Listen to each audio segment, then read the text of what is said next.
A warm welcome to all of you here and those who are in the virtual world with us somewhere around the globe. My name is Ivan Vejvoda. I'm a permanent fellow at the Institute for Human Sciences, where I lead the project called Europe's Futures, which is a partner with Press Club Concordia, with Forum Journalismus und Medien, and the ERSTE Stiftung, who is our generous donor that enables this event. Those of you who have followed us know that for a couple of years we have doing this program that looks at concrete issues that the world is confronted with, both in political, economic, and social terms. And obviously, migration is one of the key defining issues, especially in the European Union. We know that the recent Council was addressing this, even though it was somewhat overshadowed rightly by the presence of President Vladimir Zelensky in Brussels. So the theme today is Europe's migrants and refugees integrating into European societies. My friend and colleague Mirjana Tomić will explain a little more. And I think we're going to have a very exciting, first of all, presentations from our colleagues who are here and invitees, and then a discussion on these issues. So Mirjana, please take the floor. Hello, good morning. Good morning, everyone, you in the room, and also our colleagues online. First of all, we are here in Press Club Concordia. For those who are here with us for the first time online, I would like to thank the partners and also the speakers and the audience. For those who are for the first time with us, European Context is a series of conferences and seminars that address current political events in Europe, customized for media and for academia. Our today's event addresses migration. What does it mean to be integrated in European countries? Is integration a legal category, or it is a question of perception? Who is integrated and who failed to integrate? When does a migrant stop being a migrant and is considered integrated? Last week, the European Commission agreed to mobilize substantial EU funds to reinforce the bloc's external borders with protection, I'm quoting some parts, protection capabilities and infrastructure, means of surveillance, including aerial surveillance and equipment. So it seems to me we are only discussing how to protect Europe from migrants and refugees, because the two categories somehow are confused for most people. They are not legally. But at the same time, there is no discussion, or there is in very small circles, what does it mean to be integrated? When I was preparing this, I have to say that I started thinking about myself. It never really occurred to me, am I integrated or am I not integrated? When did I stop being a migrant, meaning from the non-EU country, to being a mobile person because I have a Spanish passport? But is it about the passport? Yes, it makes all the difference. I can live very well in Austria with a Spanish passport. At the same time, a month ago, I gave a lecture to students at the University of Castilla-La Mancha in Toledo, and they all refer to me as La Señora Extranjera, the foreign woman. No one even thought of the possibility. Of course, I spoke Spanish because I did my career in Spanish. So no one thought that somebody with an accent could actually be Spanish. So when I will be speaking today and asking questions, for me, migrants are also those who come from other countries of the European Union. What is the difference if someone comes from Romania or Hungary and doesn't speak German and lives in Vienna? Does one say, oh, they're mobile, but they don't speak German? They are not as bad as migrants who come from Iraq or Afghanistan and do not speak German. So it is all very sort of fluid. Migration, as we all know, is a complex and paradoxical phenomenon. Migrants are needed and migrants are feared. Yet everyone says that the goal is integration. Those who can integrate are welcome. I wonder why it is an ambition, a goal, of all migrants to say, I'm an American, I'm a Canadian. And I don't know which migrant says, I really want to be an Austrian, I really want to be a Swede. You know, why does it happen? I'm not really sure. So, since migration is such a complex phenomenon, and we shall be discussing only one part of it, and that is about integration, the goal of migrants, in several European countries that have very different migration policies, because every European country has a totally different migration policy. This is why we chose the countries we chose. I have invited, as the first speaker, Melita Šunjić. She's a well-integrated refugee.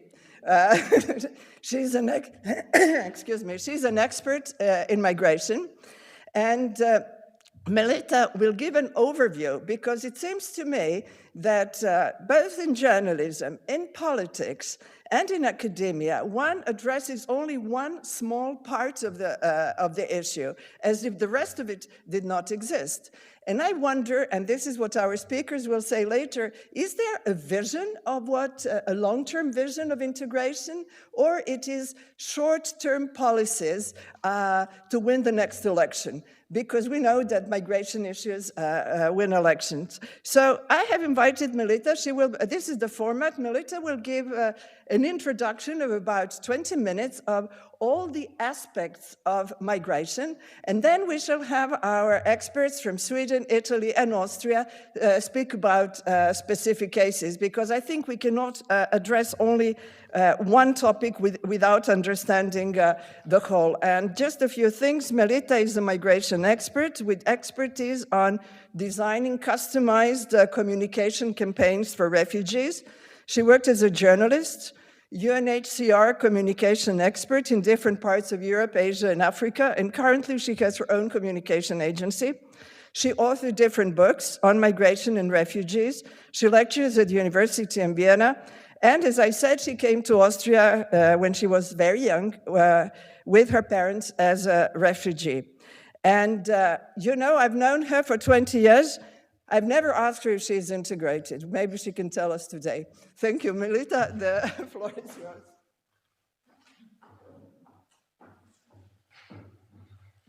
Thank you, Mirjana. Am I integrated? Well, I'm not quite sure. I think I am. But it does happen when people see my name only and don't talk to me, that they start talking to me in this very weird German that is, for those who are not German speakers, an infinitive German without grammatical structures. So am I integrated? In my eyes, I am, but that's, I think, very often the case with migrants. I'm doing the prequel to integration, because normally in Europe, in the political debate, we say we'll talk about integration because integration is a problem, and then we never get around talking integration because everybody keeps talking about migration and how they come and how they shouldn't come. So I'm doing an overview about the realities and perceptions of migration complexity. And I can tell you that I think there is no political field where the discrepancy between what is the reality and how we perceive or how we communicate the issues is that big as it is in migration. And if I sometimes sound a bit cynical, that's maybe because I am. Because that's the only way, that's my only protection mechanism. I have some sarcasm when discussing about the migration debate in Europe. So let's see if it does work. Okay. So I have 4 chapters. One is to stop migration deception, where I will talk about the discrepancies between anti-migration rhetoric and migration policies. The second is the storming Europe myth, about Europe's immigration, how we perceive it, how it's being communicated, and what the realities are.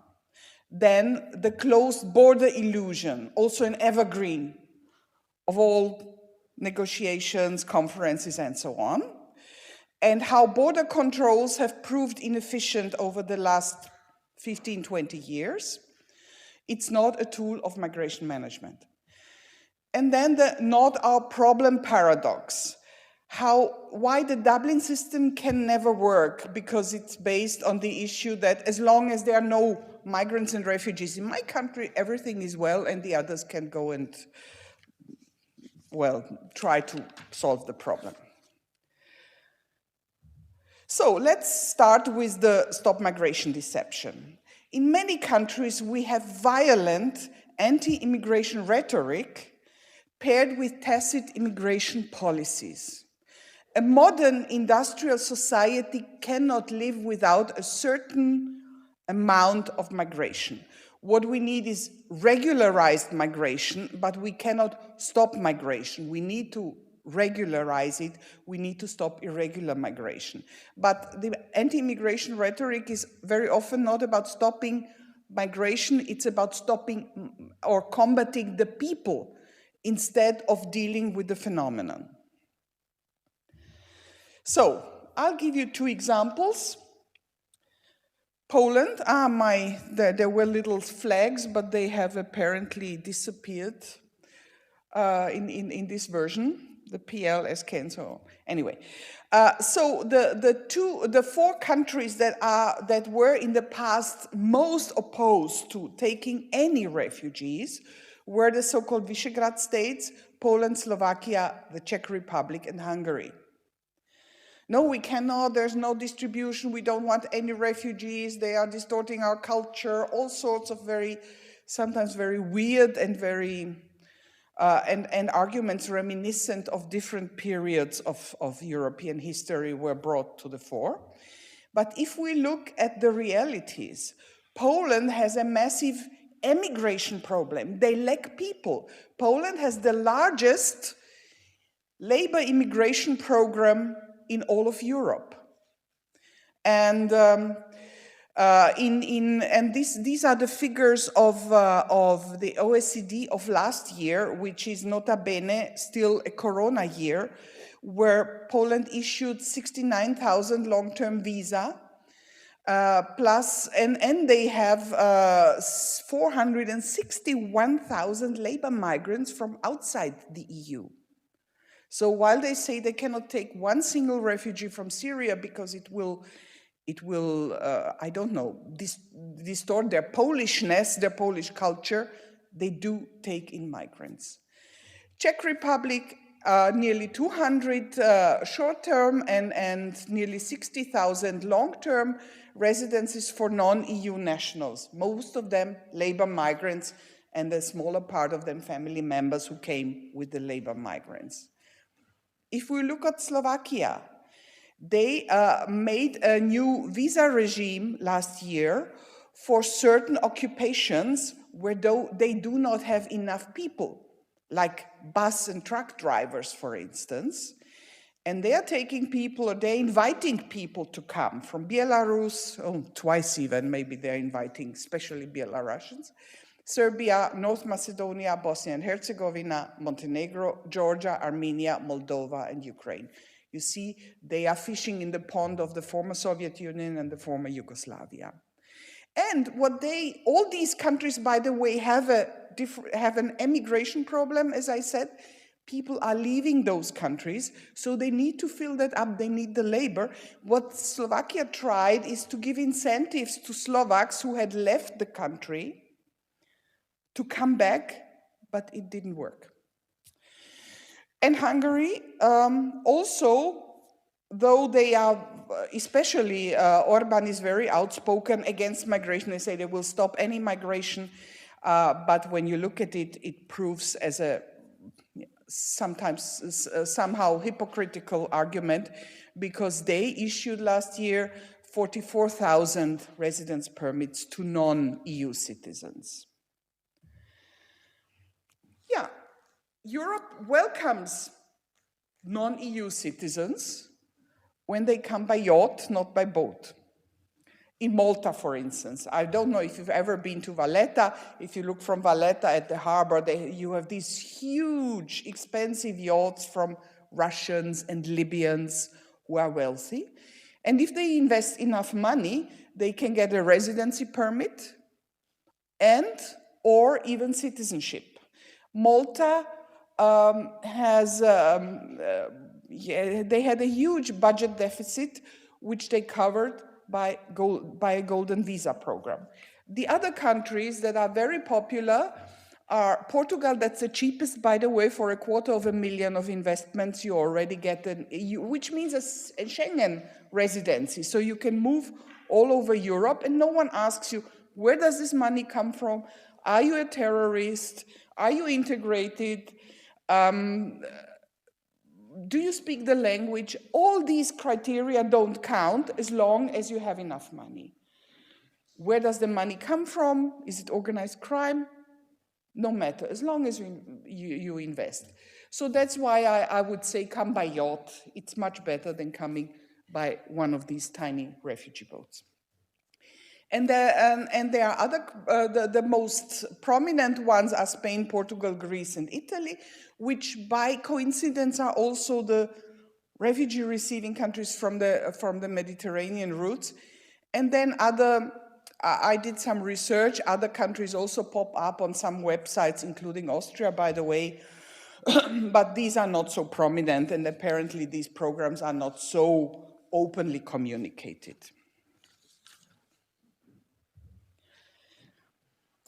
Do we need migration? No, we want to stop migration, politicians say, but we have two very, very drastic reality checks. One was Brexit, when one of the reasons why they wanted Brexit, or they communicated why the UK needs the Brexit, was because all these foreign workers are coming to our country and we want to stop immigration, in that case, from other European states. Well, now they have their Brexit and they have an acute shortage of labor in many areas: transport, health, construction, care, agriculture, and so on. And do you remember the COVID quarantines, when all of a sudden the caregiver system broke down? Because we rely in the richer EU states on caregivers from poorer states, be they EU states or be they also from Balkans countries that are not yet members of the EU. So, and then they said, okay, we need quarantine, we need vaccinations, everything for everybody, but the caregivers, please, we'll give them special trains and special flights to Germany and to Austria and maybe even to other countries so that the system doesn't break down. So again, the stop migration deception is a deception because we cannot stop migration because many systems in our countries would break down. Next chapter. The storming Europe myth. Everybody wants to come to Europe, or as one local politician in Styria, which is a small province between south of towards the Slovenian border, said the world migration must not happen between Graz and Traiskirchen, which is a stretch of 200 kilometers in Austria. This guy does not know what he's talking about. World migration doesn't happen there. We have, I think, 100 million of people who are in some way displaced, forced to flee within their countries or outside their countries. They are not, I can assure you, between Graz and Traiskirchen. So, but this storming Europe myth is a very powerful narrative for election campaigns, for turning to your own electorate, to your own voters, and it's being used very, very much by politicians. But if we look at the figures, so everybody wants to come to Europe, and if we don't have closed borders, then millions of people will come. Politicians say, but it will. If you look at the hotspots of labor migration, then we'll see that it's not us. It's the Arab states. You see Qatar, Bahrain, United Arab Emirates, they have 88% of foreign-born population. Then Oman, Singapore, Saudi Arabia, Jordan, Australia, and then Switzerland. And there, the foreign-born population also includes some very, very rich people who don't want to pay their taxes at home. So we are not the hotspots. Europe is not the hotspots. And Switzerland, by the way, isn't even an EU country. Not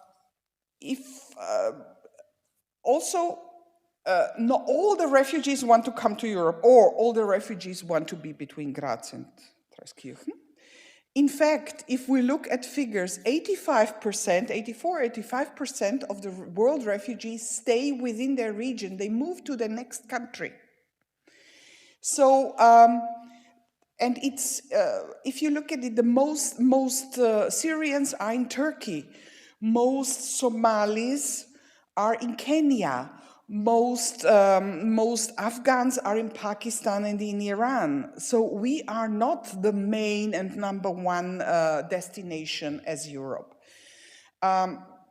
Here you see Germany is #3, but these are new figures that already include the Ukrainians. And of course, where do the Ukrainians stay? In the region, which is Europe. If I had given you the statistic from the year before, you would have found Germany on the 5th rank without the Ukrainians. So refugees usually cross the border to be safe. Only very few move on, and sometimes they move on because the countries of first asylum are not being supported. For instance, remember, it took 4 years of the war in Syria until we saw the first Syrians coming to Europe. Why? At that time, and I was still working for UNHCR, and I was in Jordan, and I remember how often UNHCR said, we need more money to support people here. We cannot stabilize the refugee population if they are hungry, if they have nowhere to stay, if we cannot help them, they will move on. And I remember that then some European politicians said, UNHCR shouldn't be so alarmist. Well, what happened? We had the big crisis. And once sort of a movement is established, it goes on because other people follow the example. Then there's this myth that Africans are flooding Europe. These Africans, they have so high birth rates, and there are so many, and they will all come to Europe. It was all started by a book which was, I can't think of the author now, but it was published in 2019, The Scramble for Europe. And it said that now with this young population in Africa, they don't see a future in Africa, and all of them will come to Europe. Big panic, and everybody is talking about the Africans. If we look at the statistic, and that's the European Asylum Agency statistic of 21, we see Syria and Afghanistan are the large ones, and then we have Venezuela. No one here is talking about Venezuela because this is happening in Spain mostly, so we don't care. Iraq, Turkey, Pakistan, Bangladesh, and then we have Morocco, Nigeria, and Somalia. If we looked at the 22 statistics, which is not on their website yet, then one of the largest chunks would have, or the largest chunk for Europe would have been the Ukrainians. And rightly so, that's the region. They stay in the region, so they stay in Europe. Then there's the narrative that, yes, some migration, we need some migration. We don't want all these people to storm Europe. We just take the key highly skilled workers, the managers, the expats, the computer specialists, and so on. But if you look, and maybe it's a bit hard to read, but if you look at the reality, I mean, you don't even have to read the statistics. Go out and look, where are the people working? They are working in the areas that are either seasonal work, less paid work, dangerous work, and of course, low salary work. So foreigners, migrants in Europe are overrepresented as cleaners and helpers. 11.8% of EU citizens are cleaners and the other way around. If you look at cleaners and helpers in Europe, then only 2.9% of the labor force are European cleaners and 11.8% are foreign cleaners. They are overrepresented in personal services, personal care workers, building, construction, and so on. They are overrepresented as laborers in mining, dangerous, in manufacturing and transport, in food preparation, and in the agricultural industry. And they are underrepresented compared to their quota in the population. They are underrepresented, of course, in teaching professions, in business and administration, or as professionals in business and administration, in general and keyboard clerks. I don't know what that is. It's in OECD statistics. Business and administration professionals, health professionals. So the caregivers, the cleaners in the hospitals are the foreigners. By the way, I know a lot of caregivers from foreign countries who are medical doctors, but they work under qualification in Europe as caregivers and are not even allowed to give an injection to their patients because you are only a caregiver. And how could you have, with a medical degree from, say, Serbia or Bosnia, how would you be able to give an injection to an Austrian patient? So the narrative of the highly skilled immigrant that we like does not withstand a reality check. Then my favorite, the closed border illusion. What you see here, for those who are not German speakers or not in Austria, this is a poster on top. You see a poster where you see the leader of the far-right FPÖ, who promotes a fortress Europe. On the little map, you see where there are physical barriers within Europe, walls, fences, to fend off migrants, because we want to be safe, we don't want these people.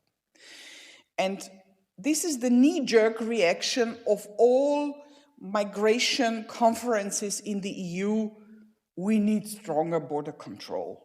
We want to seal off the continent. Now, in fact, it's technically impossible, first of all. The sea borders are 43,000 kilometers, which is nearly the equator, more or less once around the world. And the land borders are approximately 7,000 kilometers, much of it also across mountains, through rivers and forests. So it is technically impossible, let alone do you want to live in a continent that is the free continent of human rights and that's surrounded by borders. That's a different story. But it's just on the technical side, it is not possible. How does it prove efficient?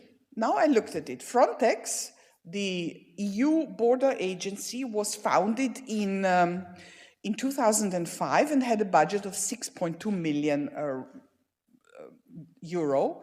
And that time, in this year, the refugee population in Europe went down by 350,000. So a lot of people were going back.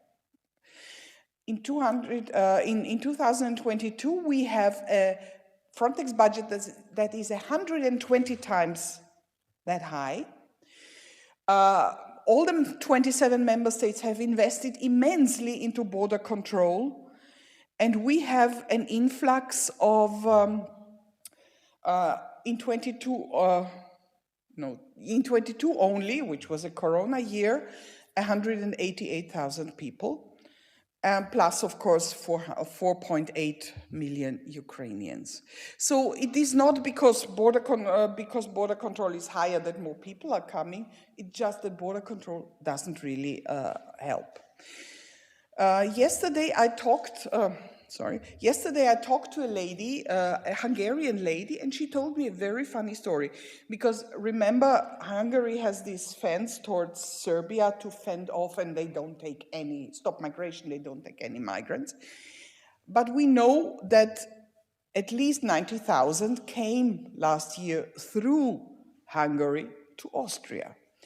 And she told me a story. She was taking the train from Budapest to Vienna, and she said that on the train there were people who visibly looked like, I don't know, Syrian refugees. And when the border guards came, they checked everybody, but they behaved towards these people as if they didn't exist. They just, they didn't see them, because their interest is just to have them go away. So we see that fences do not really work. So, and that's the fundamental problem in the whole migration discourse in Europe. European politicians see migrants when they are at the border, and then they think this is where where migration is starting, and this is where we can also stop it. In fact, it's the other way around. I put some little stars at popular departure points. Someone who comes from Afghanistan, by the time he or she, mostly he, has arrived at a Schengen border, they have traversed 5,600 kilometers. From Syria, 2,600, from Nigeria, 5,400, and so on. So they have walked on foot. They have been in cramped, stifling spaces. They have seen people die. They have traveled on rickety boats. They have witnessed other people die. They've experienced maybe torture, fear, hunger, thirst. They have accumulated, and their families have accumulated huge debts. And then we tell them, sorry, it was a marathon. You have reached the goal, but now please go back. It's logical that this cannot work. So migration management cannot start at the European border. And I'm always very surprised how European politicians have no other solution than fortifying the borders. At that stage, when you are so close, when you have gone through all of that, as an Afghan, as an Eritrean, you will not turn around. You will risk even more, and you will pay smugglers to move on. Then, of course, there's a thriving smuggling industry. Many European countries say, we do something against them. We have arrested and tried so and so many drivers. The bus driver in the smuggling industry is the last element of the chain. It's like the little drug pusher in a park. This is not the drug boss. So it is an international industry. And even Europol says that over 90% of the people have to use smugglers to get into Europe. So they are very happy with the closed border industry. Their profits are going up. The costs only for crossing into, I'm not talking about the thousands of kilometers before, or crossing, for instance, the Sahara. I'm just talking about the last bit crossing the Schengen border, is was in 19, between 2002 and 200 and 2,500 euro per person. The profits just for border crossing are at least 160 million euro. And the whole industry is, there are some estimates that the whole worldwide, the smuggling industry makes at least half a billion euro per year. And then, for instance, we have the channel crossings. They are exclusively driven by the smuggling industry, because they go and say, you know, you will not get asylum here in France. What are you doing here? We can take you to the UK. No one can tell me that people need to flee from France to have their human rights realized in the UK. It is only driven by the smuggling industry. And I don't feel that much is being done to stop them. And then there are, I must tell that because I find that so bizarre. Sometimes there are quite bizarre solutions. If we close the borders, people will find very bizarre solutions to still come in. One is that in 2016, people were crossing on the very northern point of Europe, Kirkenes, from, what's the city in Russia? I forgot. Anyway, they cross, and since it's not possible to cross on foot this border crossing by Kirkenes, they used old bicycles. So they had all the Russians sold their old bicycles to the Syrians so that they could cross into Norway. And there is also, for the people who have some more money, there are jet ski rides from Morocco to Spain. Takes 30 minutes and costs you 4,000 euros. So very quickly, because it's longer than I anticipated, the last chapter is the not our problem paradox. The whole system, the whole Dublin system is based on the idea, how can I get rid of the people in my country? So before an asylum procedure starts, and we know that 2/3 of the people who are in this asylum procedure don't even belong there, they are labor migrants. You have the whole Eurodac fingerprinting and Dublin procedure issue that can take up to 2 years. So for 2 years, the people are cared for. They are, the taxpayers pay for them, and we don't even know if they are migrants or refugees. And many people in many countries are busy with the Dublin procedure. It's a multinational procedure trying to establish that this person doesn't belong to our country, please, you have to take it. And this is the just move on or the not our problem paradox.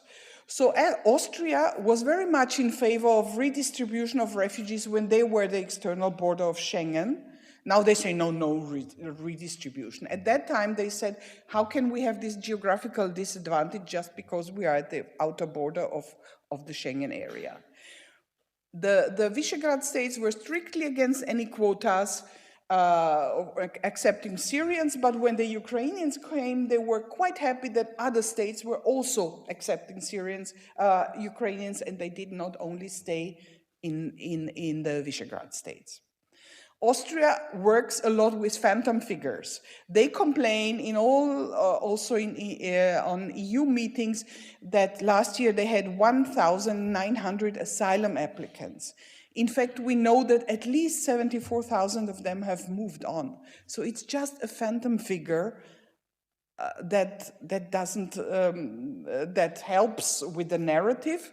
But as long as they moved on, no problem. And it works like that. They are being registered, then they get a ticket, and they are told, please go to this city, to this Austrian city to have your interview. And then they just go and leave to Italy or Germany or wherever they wanted to go. Hungary claims closed border policy, but we know that they just, as I told you, they just sort of tell the people to move on. Italian authorities, for instance, before they fingerprint the refugees, because once they're fingerprinted in Italy, Italy is in charge of the asylum procedure, they tell them, tomorrow or the day after tomorrow, we'll fingerprint you. And of course, if they wanted to go to Germany or they have a cousin in Sweden, what they do is they leave the country. And Italy is happy because it's not their problem. So if Schengen had worked, and that's my last thing, if Schengen had worked for the past 2 years, for the past 10 years, I tried to calculate that, then we would have, in the past years, 2.3 million people were registered at the Schengen border, but 5.6 moved somehow through and first popped up in a border country.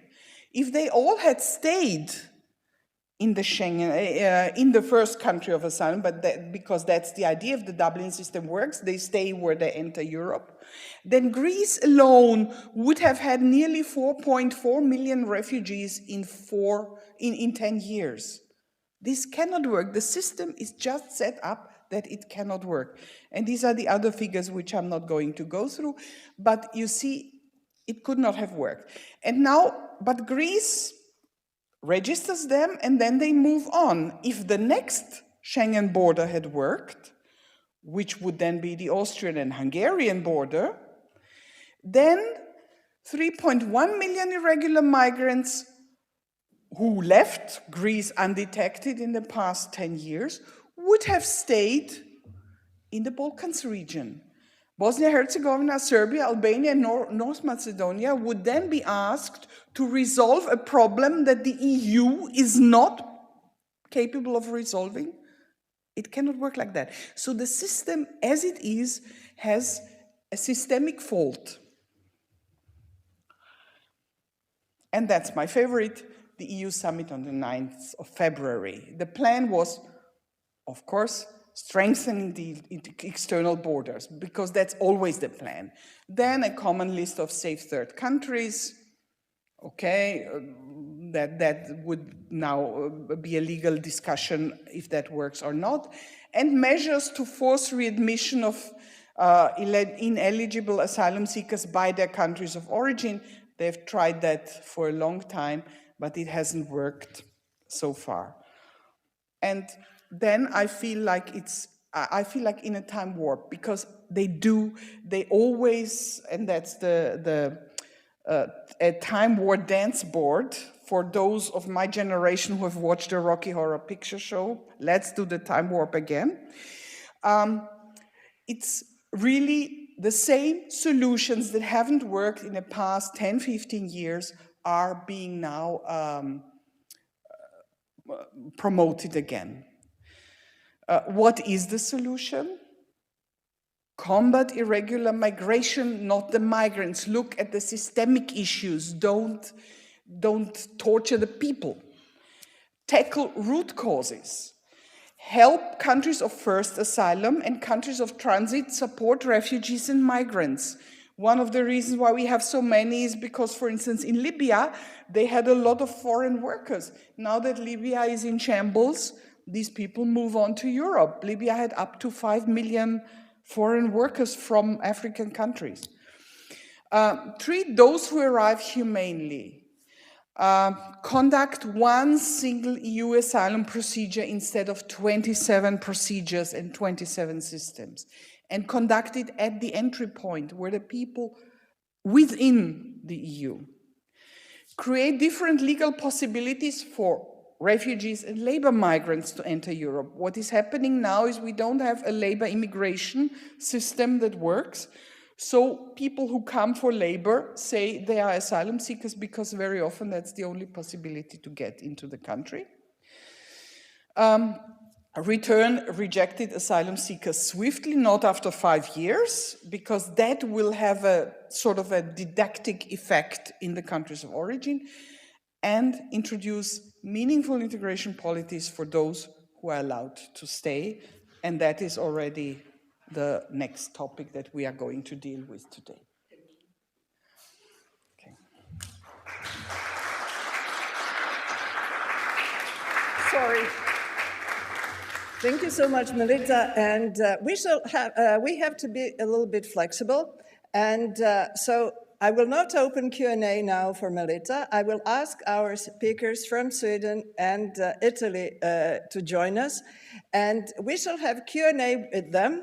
And then after the break, since unfortunately we do not have a speaker from Germany because he had to leave for Turkey to cover the earthquake, we can ask, together with our French speaker, we can ask questions to Melita, if it is okay. And I also have to say that our Austrian speaker didn't write properly the timing, so he will join us. But in the meantime, Ben and Sara, please join us. And if you, we shall have a 2-minute break, and then, yes. I'm sorry? I can send them to you. I can send them to you. By email, yes. I can send them to you. Yes, I will send them. I'll send to everybody. So if anyone wants a quick coffee, we have a 2-minute here technical.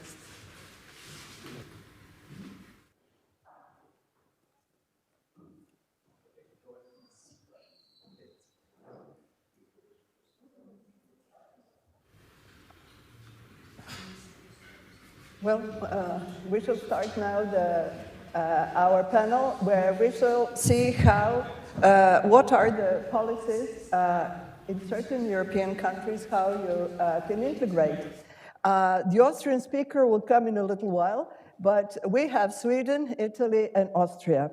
Why I have chosen these 3 countries? Well, Sweden, because not only it is now presiding the European Union, but Sweden was always, as they say in German, Musterkind before. You're like the example of perfection, and now it is a Sorkind. It is a problematic child. Until several years ago, from what I understand, it was not politically correct to discuss migration policies in Sweden, and it was very, very easy to get Swedish passports even without speaking the language. Now, the latest elections in Sweden actually were determined by, among others, migration policies. Sweden is reviewing fundamentally its migration policy. For example, it used to be possible to get Swedish citizenship without speaking Swedish. And now, from what I understand, and Bernd told me, is that even the double citizenship, dual citizenship is being discussed. What if there is a war? What if Russia invades? Who is going to fight for Sweden? Our speaker, I will first introduce Sweden and then Italy right after, is Bernd Parusel. He himself is a migrant or a mobile person. He is originally German, has been working in Sweden for over 20 years for different organizations, agencies, as an advisor on migration. He currently works as a senior researcher in political science at the Swedish Institute for European Policy Studies in Stockholm. So, are you integrated, Bernd? Number one, what are the criteria in Sweden? What is the discussion? And is there a long-term vision, considering that 20% of the population in Sweden was not born in Sweden, and that at the moment, Sweden has the highest murder rate in Europe with fire weapons in different migrant areas. What are the suggestions? What are the debates? What went wrong and what will go right, hopefully, or we are talking only about short-term solutions? Please. Well, am I integrated? The question is yes. The short answer is yes, but there's a longer answer, of course, as well, because the problem is, I think, that integration is not really a very well-defined term. People understand very different things when they talk about integration. In Sweden, the traditional way of measuring integration is basically looking into official statistics. And that would mean, for example, trying to use objective criteria to measure integration. That would be labor market participation, whether a person has a job or not, educational outcomes, how many people have to use welfare to get along, living conditions, if people participate in elections and vote. So these are relatively objective criteria where you can have official statistics and measure that. And against all these criteria, I'm very well integrated. But there's also a more, let's say, emotional or a feelings dimension to integration, and some people understand it maybe not so much in terms of these measurable economic, socioeconomic outcomes, but talk about things like religion, things like the feeling of belonging, sharing of cultural values, traditions, having Swedish friends, things like that. Those are much more difficult to measure, and that is the problem, because there you have to basically, to find out anything about integration, there you would have to interview people and make a qualitative study, because there are no statistics about how many Swedish friends a migrant has. And also in that sense, I would say, yes, I am integrated, but I still carry my German background as well, which I think most people who have moved from one country to another do. And it's an interesting, I can have an interesting conversation with myself sometimes when I think that now the Swedish government is something that I really don't like, then I have that feeling, oh, well, I'm still a bit German as well, so I don't have to identify with that much. And the other way around, then when I hear something really bad about Germany, I'm thinking, oh, thanks God, I've moved to Sweden. You know, it is a dynamic process, and I think that will always stay with me. And of course, when we talk about the Swedish situation when it comes to migration and integration, should I perhaps answer that as well? I think the point of departure is really that Sweden has had a very inclusive and open approach to integrating people, and that has several dimensions. I think one is, of course, the fact that people who came to Sweden as refugees, as asylum seekers, and then were granted protection as refugees or other grounds for international protection, they used to be granted permanent residence permits from the beginning when they were found to be in need of protection. And at that point, they could get access to language courses, which every municipality in Sweden has to offer. And everybody who gets a permit that is longer than a year also has the same socioeconomic rights than all other people in Sweden. So that means access to healthcare, access to social benefits, schools, basically everything, the entire welfare system. So this was a very inclusive approach. And then also citizenship was relatively easy to get. For most people, it's 5 years. You have to be 5 years in Sweden until you can apply for Swedish citizenship.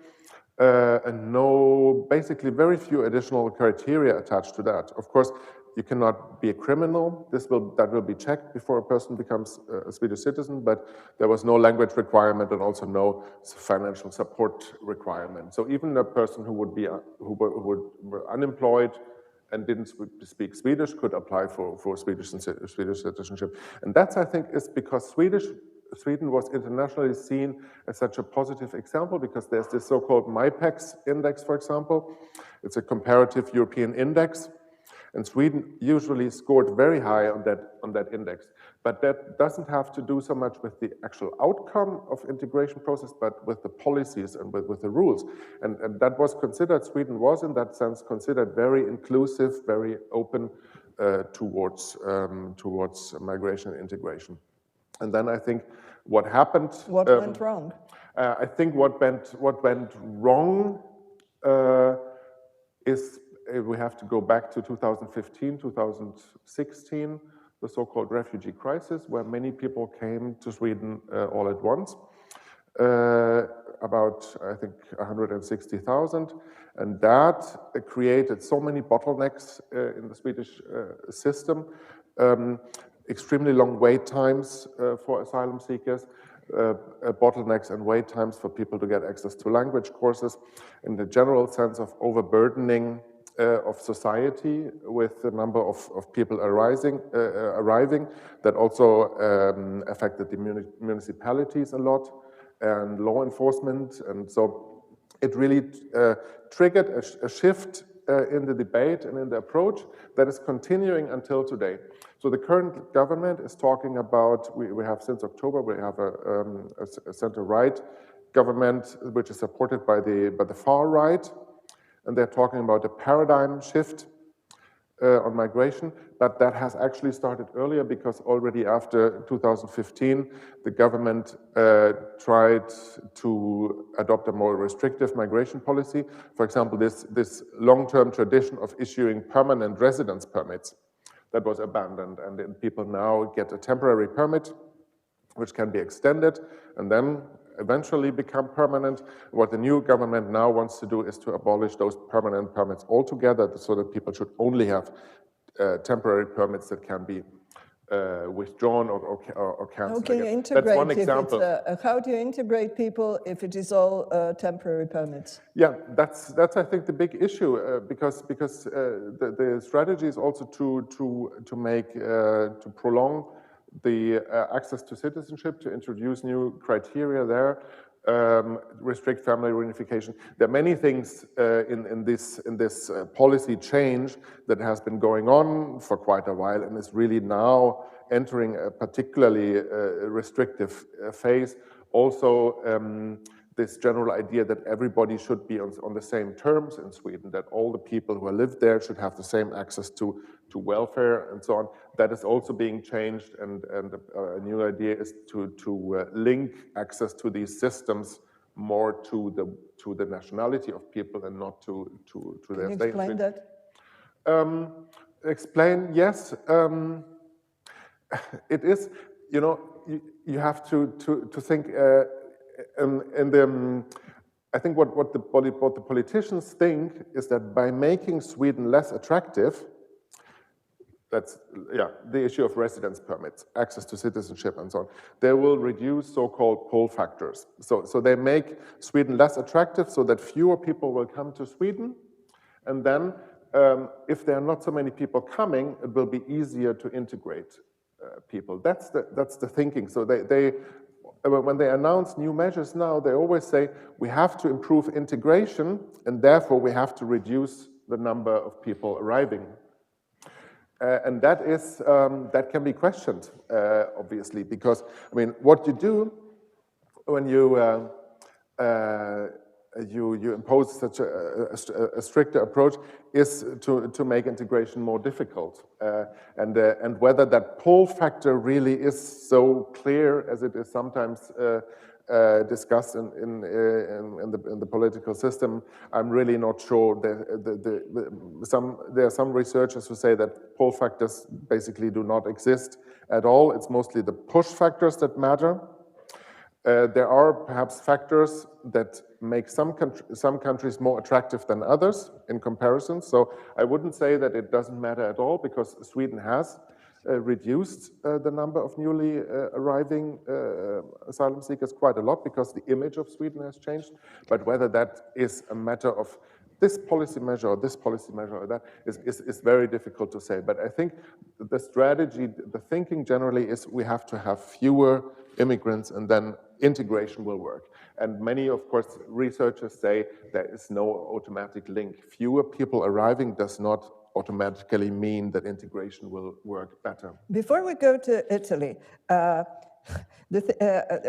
Sweden expects to have less people, but at the same time, you said that that Sweden is a divided society, and I'm just wondering, these gangs and gang wars that seem to be increasing rather than decreasing, are they Swedish citizens? What does it mean to be Swedish? You know, like, for example, if you have a politician who is of immigrant origin, are they an image, a role image, or it really doesn't matter? There are two different worlds, those who make it and those who remain at the bottom, or those who dream of becoming gang leaders, because I understand it's also a role image for certain 15-year-olds in Swedish ghettos, if I can say so. Yeah, I think, first of all, I'd like to say that sometimes there's a link being made between the arrival of refugees in recent years and crime and gang violence, which is really an oversimplification, because this problem that we have, I mean, we do have a problem with shooting and gang violence in Sweden, but that is something that has grown over a really long period of time. And statistics on crime actually say that the crime rate is higher among people who are born in Sweden with foreign-born parents, so second-generation immigrants, higher than among the newly arrived refugees that were born abroad and came to Sweden. So this shows that this is a long-term a problem, and it has something to do, I think, with segregation. I recently read a Swedish research colleague of mine said in an interview that Sweden is the most segregated country in Europe, and I don't know if that is true, but you have, of course, a high level of inequality now and a high level of segregation, where many people with immigrant background live in suburbs of the bigger cities, where everything is or many things are quite different than in the richer parts of these cities. The schools are worse. There's less public infrastructure. People have lower salaries. They don't see chances in life, and that is it is a very complex problem because it has something to do with the feeling of being part of society, with the feeling that I was talking about earlier. If you feel accepted and welcome in your society, if you feel that you have chances to make a career, build a life or so, or whether you have the feeling that you will always be rejected, you will always be on the margins of society. And then, of course, if it comes to quickly making a career, then those gangs can be attractive because they tell kids, if you do this, you can make a lot of money. You will become part of our organization. We will help you. You will be a king.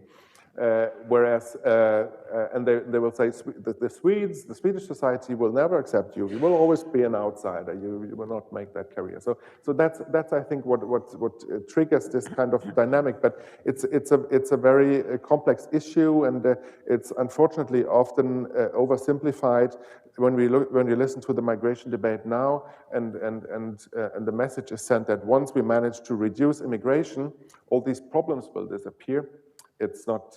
That's certainly not going to happen. It's a long-grown problem. Thank you very much.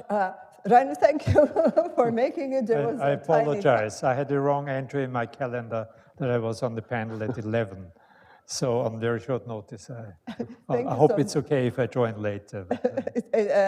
Well, our second speaker is Sara Prestianni. She is Italian, a specialist in international migration policies.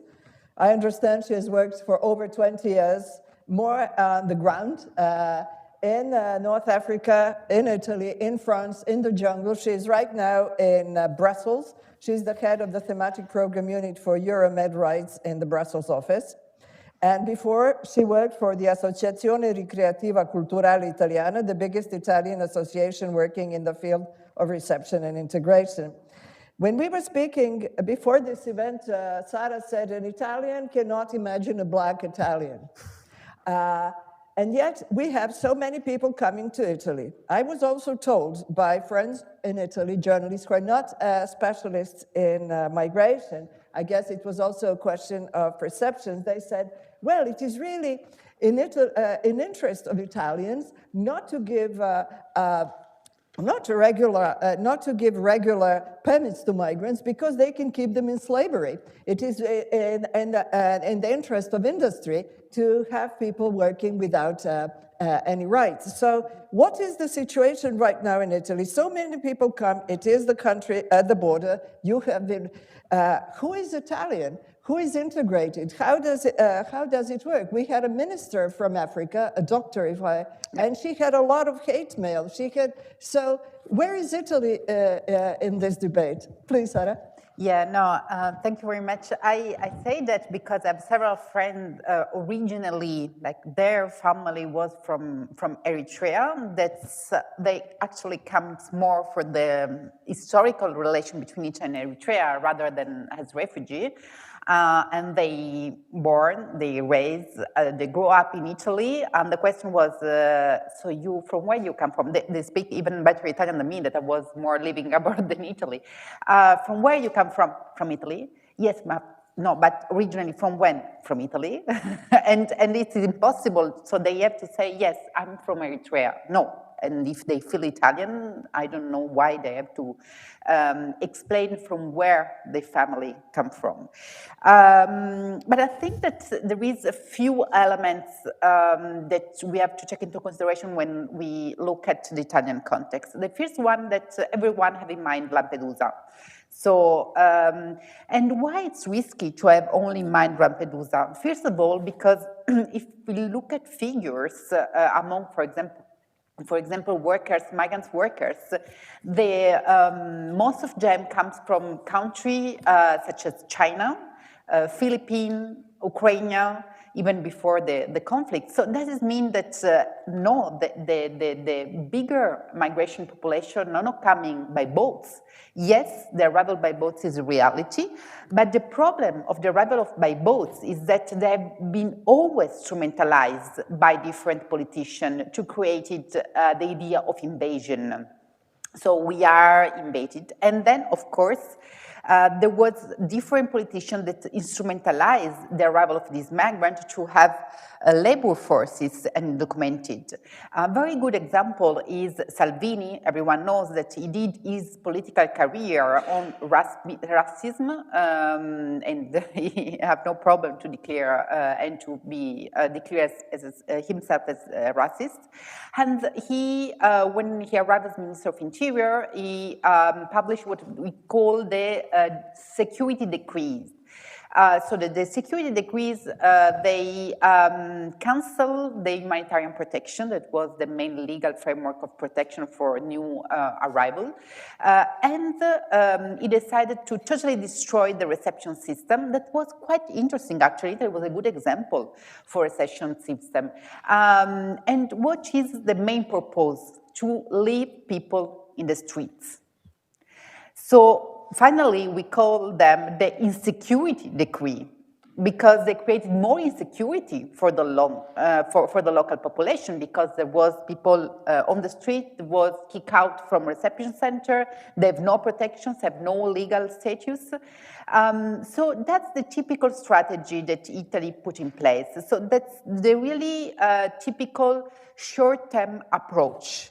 That of course will have a side effect and is still having a side effect. Another very good example, it's in February 2017, the election was approaching, there was rumors that the election was arrived before March 2018.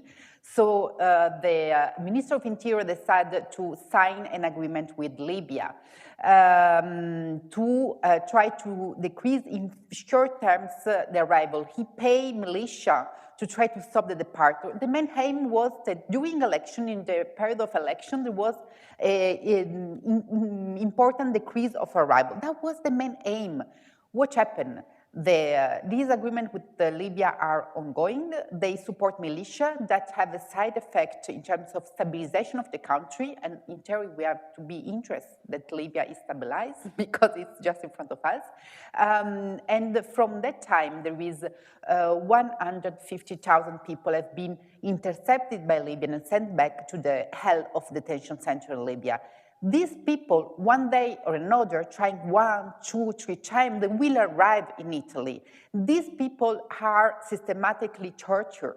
These people will be in reception centers in Italy. Actually, they will try to go to other countries because they will try to avoid the Dublin regulation. So that's the typical short-term approach. So I'm thinking only to tomorrow election. I'm not thinking in long terms what will be the situation of these people arriving in Italy, which will be the good condition. So that's I think, a very important element. There is another element that I would like always to remind you, to flag when we speak about Italy, because anyone always said it. We have each year more Italian going abroad than migrants arriving in Italy. I think that this data is quite important to say, no, there is an invasion. There is an invasion. Where are the Italians going? Italian going everywhere, and because the other rhetoric is that they're high-skilled workers. No, they are pizzaiolo, there are people, any kind of type of Italian going abroad. They go to Germany, to Belgium, to Europe. There is a long tradition to join their family also in America, but mainly in Europe now. In Spain, they prefer to live in Spain than in Italy. So, and maybe I will just arrive to my other point. That is also related to the labor market in Italy.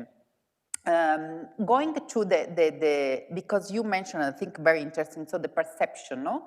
the perception, and then the proper indicator of integration.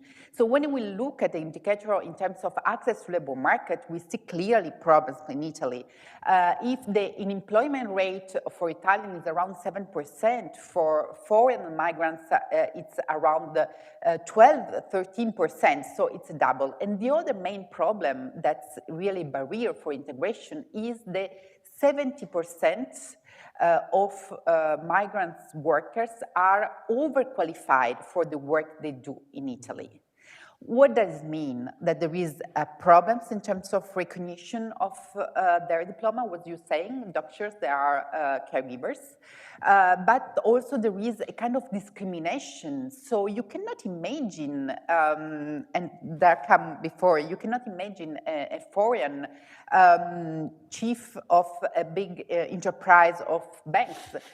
I had the chance to live a lot in French, and so I was surprised to say, oh, so there is, when arrived young person and say, in Italy, you don't even see in a barman migrant 10 years ago. Now that's changed. So it's also in terms of access to labor market that it's also a very segmented labor market also for Italian. I would like also to mention another specific situation that for me it's also very, very complicated in terms of perception.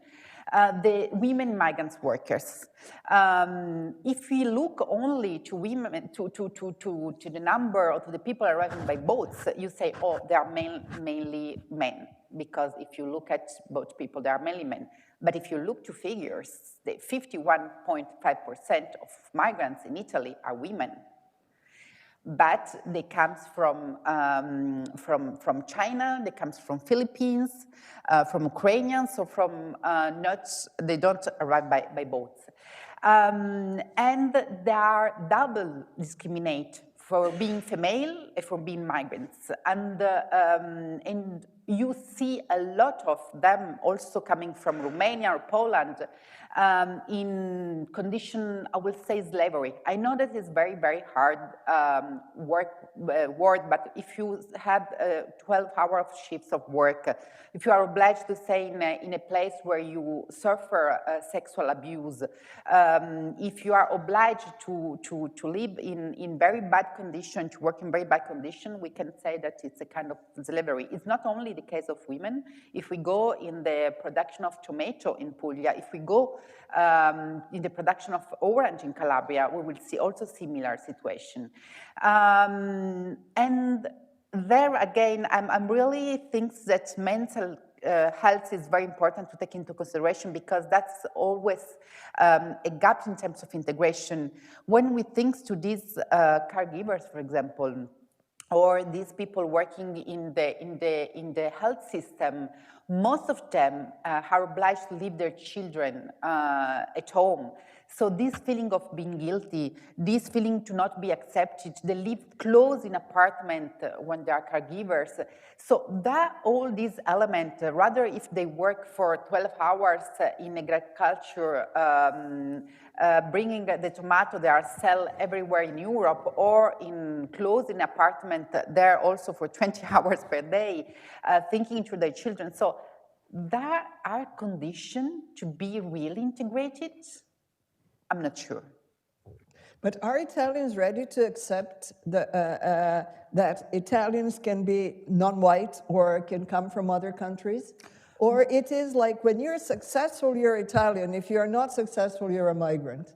No, I think that Italian normally, they think to migrant always thinking to this boat landing in Lampedusa.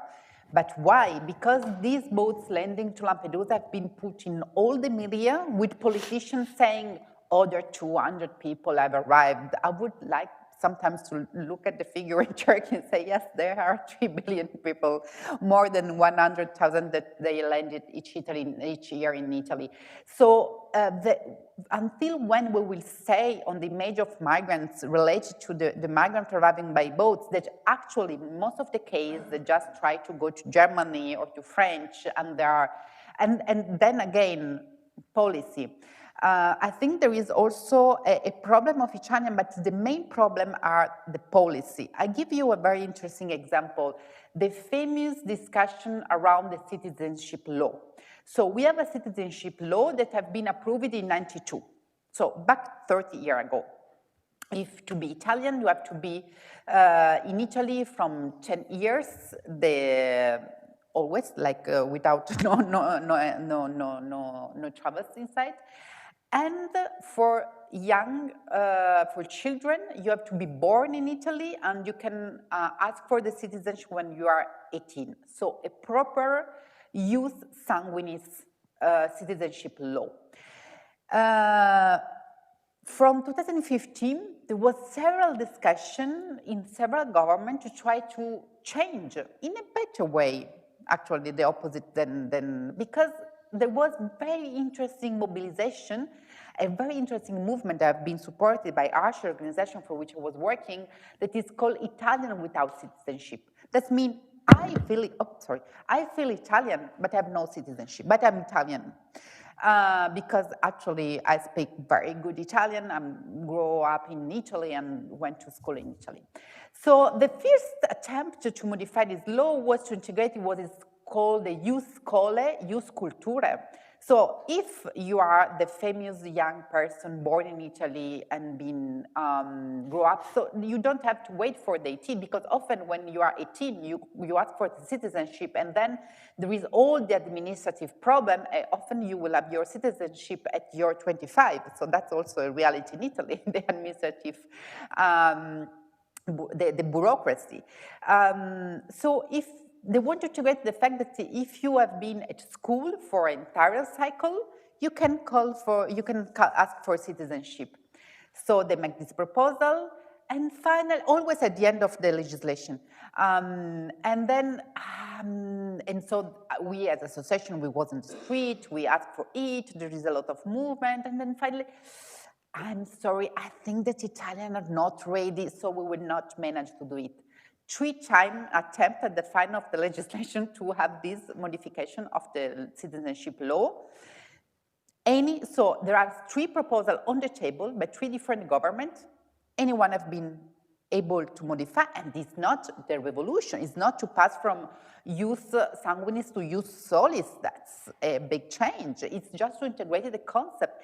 And that's, for me, the point. If we are not able, if our politicians are not able to integrate the concept of Jus Culturae, so the fact to be able to be integrated through the participation in the cultural life, the education.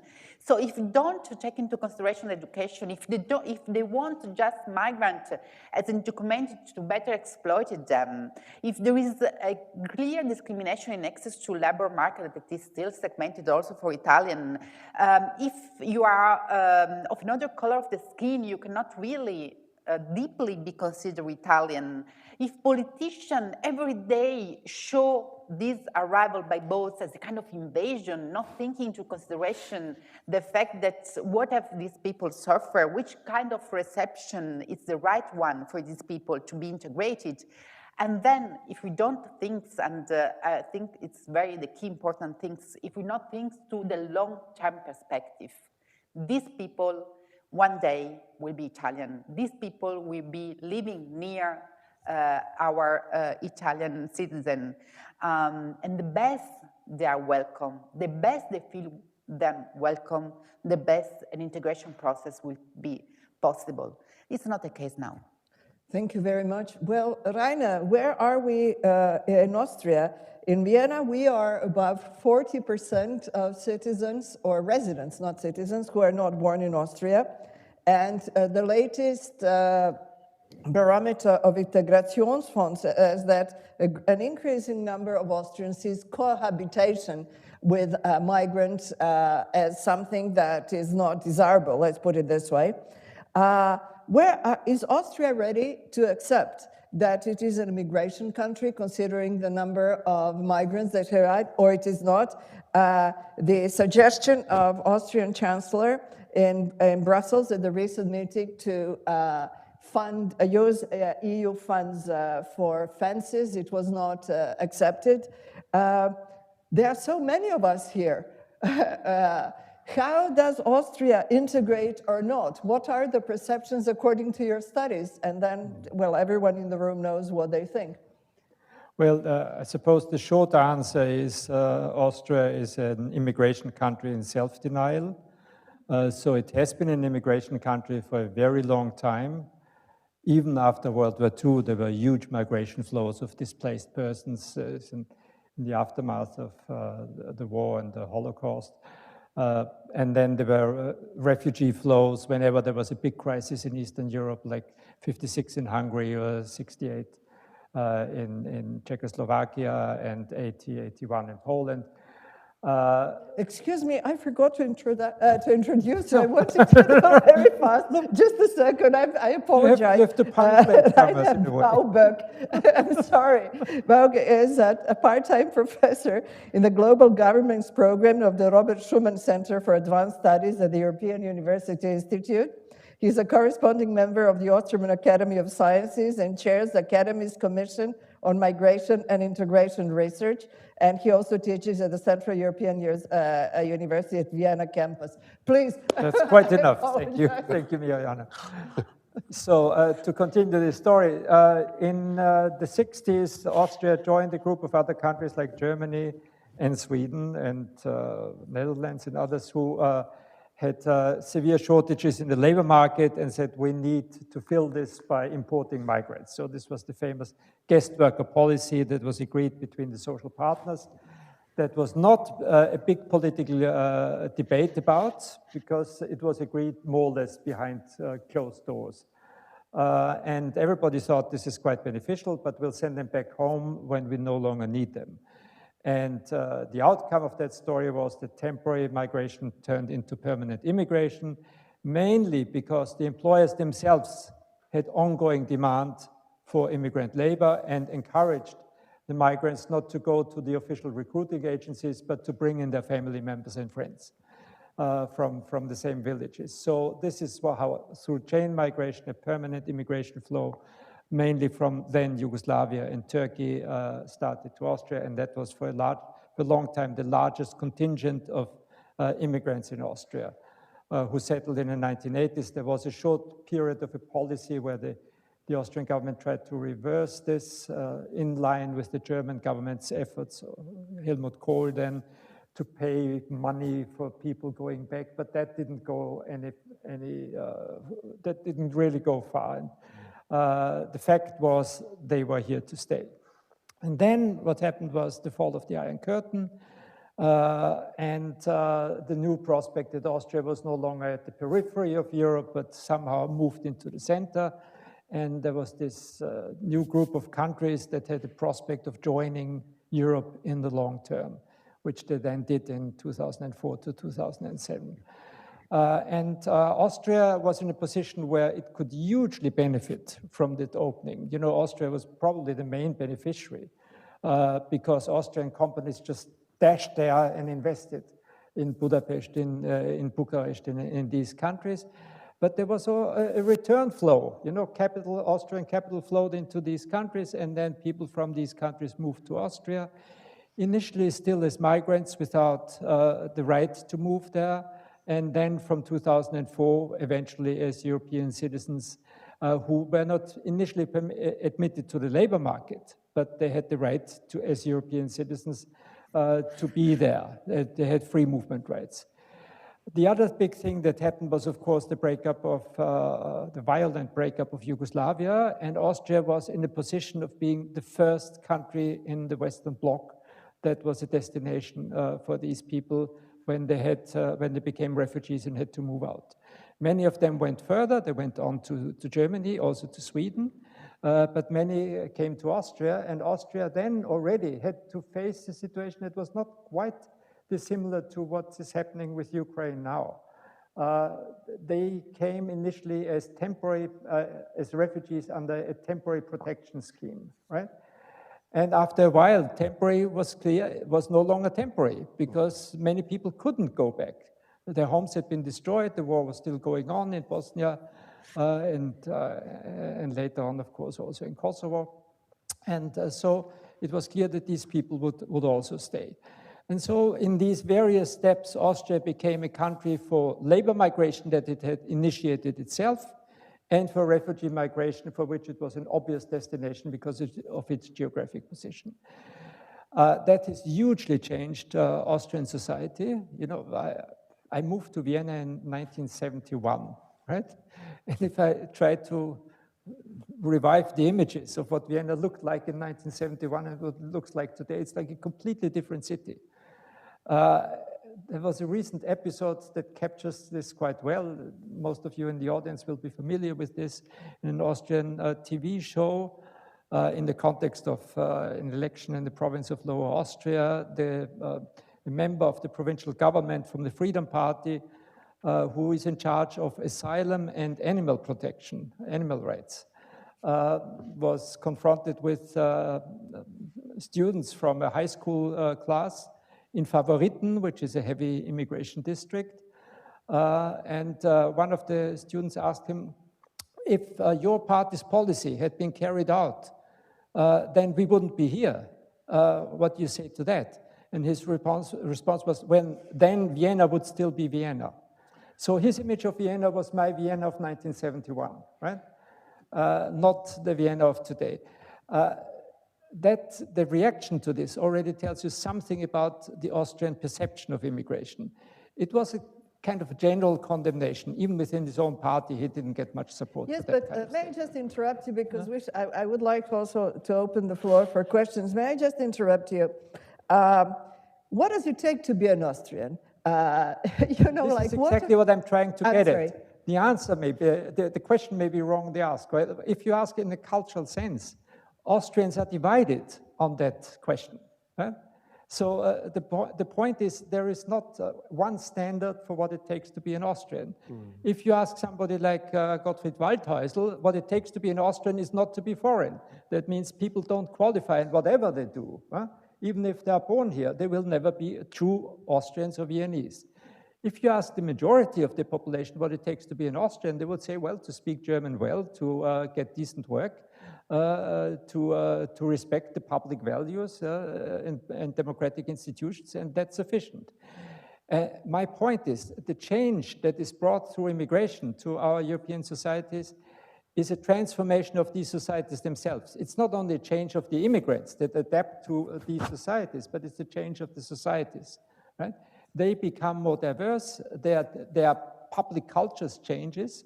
In Austria, that has happened in a big way. You know, so many elements of the cultural origins and traditions of the people who came here have become part of the Austrian public culture. If you look at rock music, and you know, it's a genre that I don't know well, but it's all over the place. The Balkan influence is probably very, very strong in Austria. And that goes also for many other things. Even the German language is changing as a result of immigration to a certain extent. So the message about integration is it's always a two-way process. There is a process of immigrant adaptation that is inevitable, and that needs to be promoted and facilitated. But there's a process of transformation of the society that has been less successful than the immigrant immigration. Why? Because it has led to a cleavage in most of our societies, with the emerging of right-wing, populist, anti-immigrant parties that try to preserve an image of pre-immigration societies that is no longer possible. You know, we live in a different world now. So they mobilize politically successfully, and they manage to get support, well, sometimes in coalitions, sometimes just to drive the agenda of the centrist parties. And then what happens is you get the political backlash, and it shows in the policies, like the Italian blockage of reforming the citizenship law. That is exactly mirrored in the Austrian case too. Austria has a much stricter citizenship law than Italy. You wouldn't believe it. It's in the rankings, in the European rankings, Austria is on last place together with Bulgaria in terms of how easy it is to get access to citizenship. And that's the result of successive waves of tightening the access to citizenship in reaction to a policy that was not just pursued by the Freedom Party, but mainly by the Conservative Party, to say that Austrian citizenship is emblematic for what it means to be an Austrian. So here the answer, it sounds good. It's civic, it's citizenship. It's not just about culture and Christian and whiteness. But the fact is, in order to raise the price of citizenship, the access to it was restricted. To send a message to the people, oh, don't worry, yeah? Yes, they can become citizens, but we'll make it so difficult that only the very, very best Austrians that completely fit in, that are over-assimilated in a way, will make it and become successfully Austrian citizens. I have a very short question to all of you, and I would ask you for a very short answer. Why, and then I'll open the floor. Why do you think it is a dream of all migrants to be American, and even if they speak really bad English, they will say, I'm an American? And I don't know how many migrants are rushing to say, I'm a Swede, I'm an Italian, I'm an Austrian. Ben, why do you think that? Or Canadian, they're also very proud to say very, very early, you know, like 2 or 3 years after they arrive, I'm an American, I'm a Canadian. How many rush to say, I'm a Swede? Well, I think that's a difficult issue. Maybe somehow the American dream or something like that is so popularized, that is so known across the entire world that it's somehow easier. And there is no for welfare people state. to relate to. No welfare state, and in fact, parallel societies. It's not that they have a perfect. Kind of integration policy where both sides would work towards integrating. You have a lot of parallel societies, as far as I know, in the U.S., and that is not the objective we have in Sweden, for example. So, but maybe it's somehow this is all, it seems more accessible. Whether it is in the end is another question. Sara? That's a good question. I think that it's related to this idea to be a welcoming country and not being a welcoming country. I think that in some way America at that time have no welfare state, as you mentioned, but there is like, okay, let's come and let's find your place and let's build your story here. That's not the message that Italy is giving now. So that may be also, again, the question of which are the message that our policy are giving and our politicians. Thank you, right? I'm slightly more optimistic. I think in the second and third generation of immigrant origin, you already see lots of people who would proudly say, I'm Austrian or I'm German. But some of them shy away from this because what it means to be an Austrian is so contested. You know, as long as you have these political campaigns that you can't be Austrian because of your origin, it will be difficult for the immigrants to say that this is what I am and what I want to be. And that's still different in America. In America, you know, nobody could say you can't be American if you're an immigrant.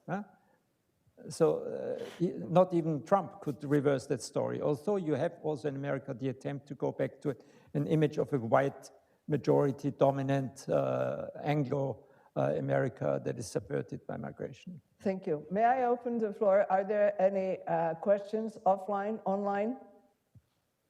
No one has a... Please introduce yourself. Many thanks. Alida Vracic, former IWM fellow. I'm also consulting quite a lot for the United Nations Population Fund. Many thanks for this discussion. It has been really, for me, very inspiring because this is something that I really want to explore more, and I'm actually dealing quite a lot with the demography itself. You have raised so many issues. I mean, integration point is super interesting. I think it really differs from what we had 20 years ago, 10 years ago, and what we have now. I mean, also integration as such is very much carefully crafted by the states. I mean, Germany would be a good point to actually explore, because in Germany you had 15 years ago, you had lots of discussions about integration. Then during Chancellor Merkel's time, you had the integration being basically declared as a failed thing. And then we have seen since then lots of relaxation actually in immigration policies in Germany in order to attract many skilled labor.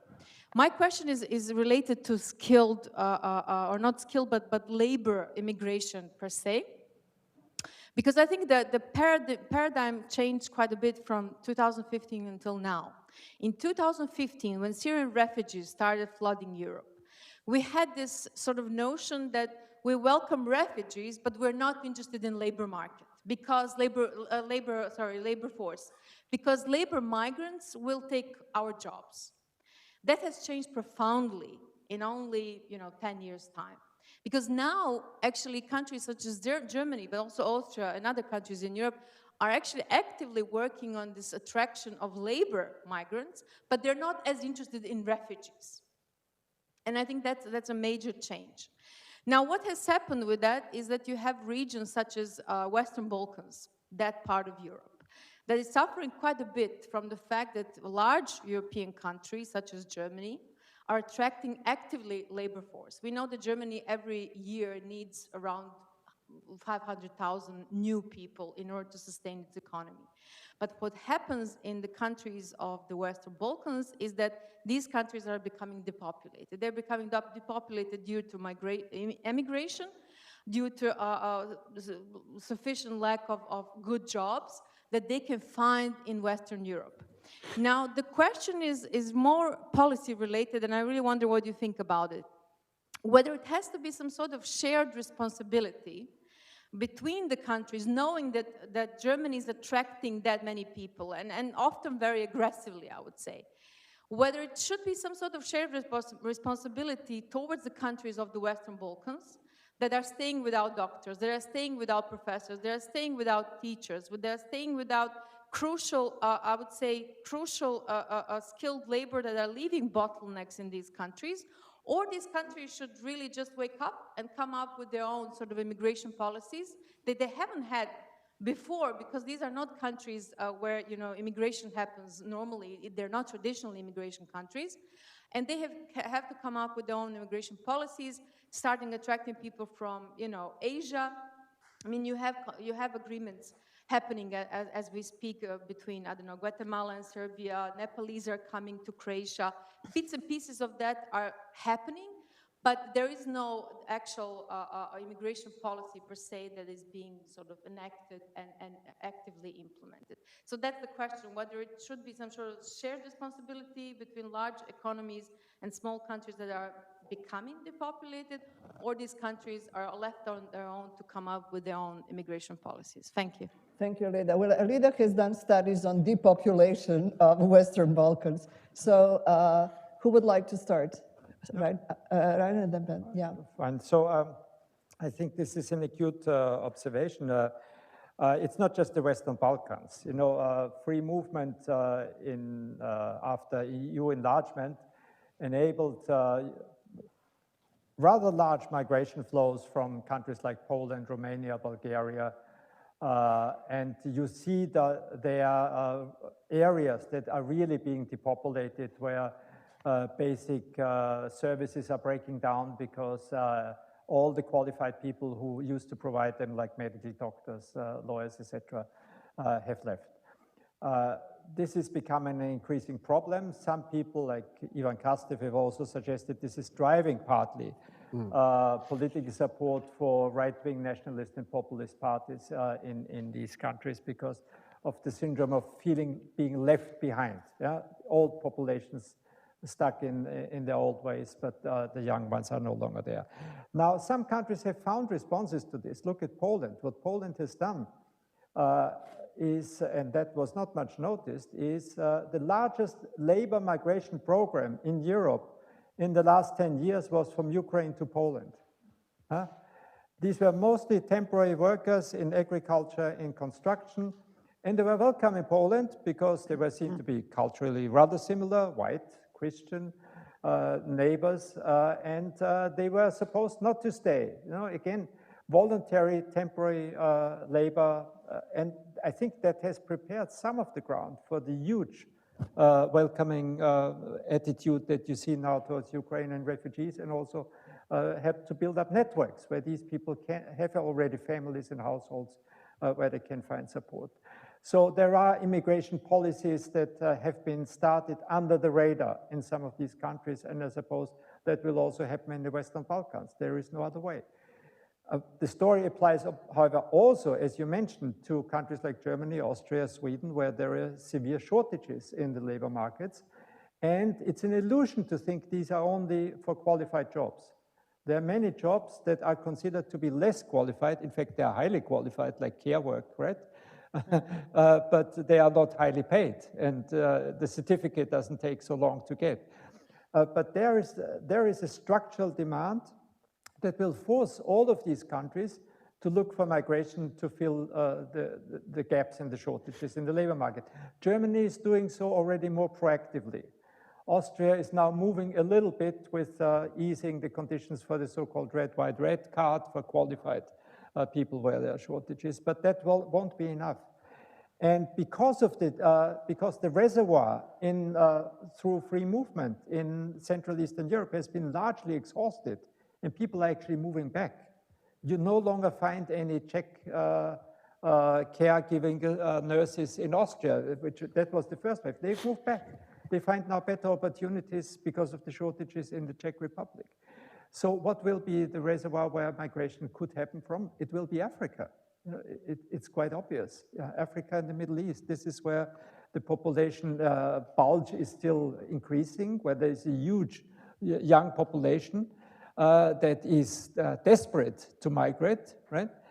And is currently offered only the opportunity of irregular migration at high cost and risk to their lives, and the opportunity, if they make it, to eventually say, I claim asylum, and then being stuck in these lengthy asylum procedures. And that's a completely stupid policy. Instead of opening up channels for legal migration, including temporary legal migration. Yeah, but the question was also, should it be a joint decision, or it should be just, I attract... No, of course, it ideally should be a joint decision, and there are some elements in the EU Pact on Migration and Asylum that gesture towards that, but it hasn't been carried through so far. What has come out, and we've seen it on the 9th of February with the Migration Summit, is the one element is closing the external borders and controlling it. The proactive element of creating channels for labor migration, which will take out some of the pressure from the external border control, has been brushed off the agenda, and partly also by the Austrian government, that has insisted our priority is just closing the borders. Thank you. Ben? Yeah, that's basically exactly what I wanted to say as well. When I look at what the Council, the European Council decided, the strategy seems now to be to put more pressure on countries of origin to take their irregular migrants, rejected asylum seekers back.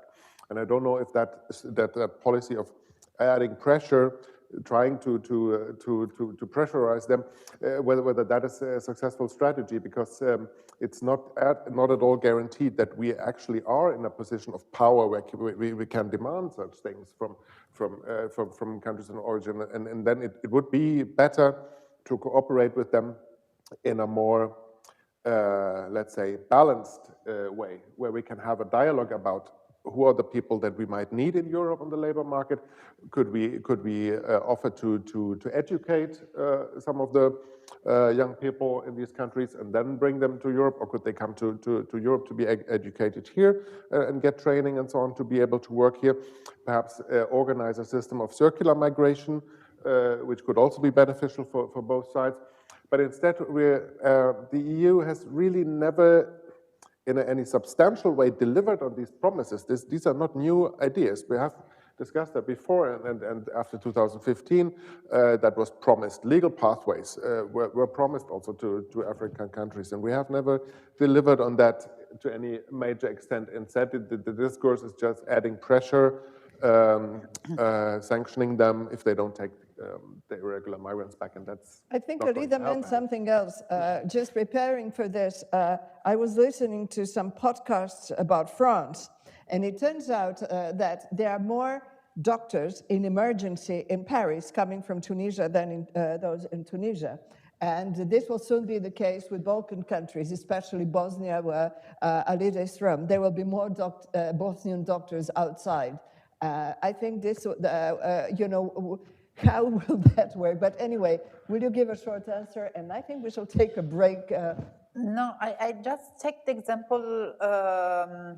I definitely agree what has been mentioned, and I will say that the problem right now is the legal pathway policy. It's a kind of leverage or in a framework of negative conditionality with third country in terms of relation with their performance or return. So there is not a proper legal pathway policy, but it's used as a way to put pressure to increase return.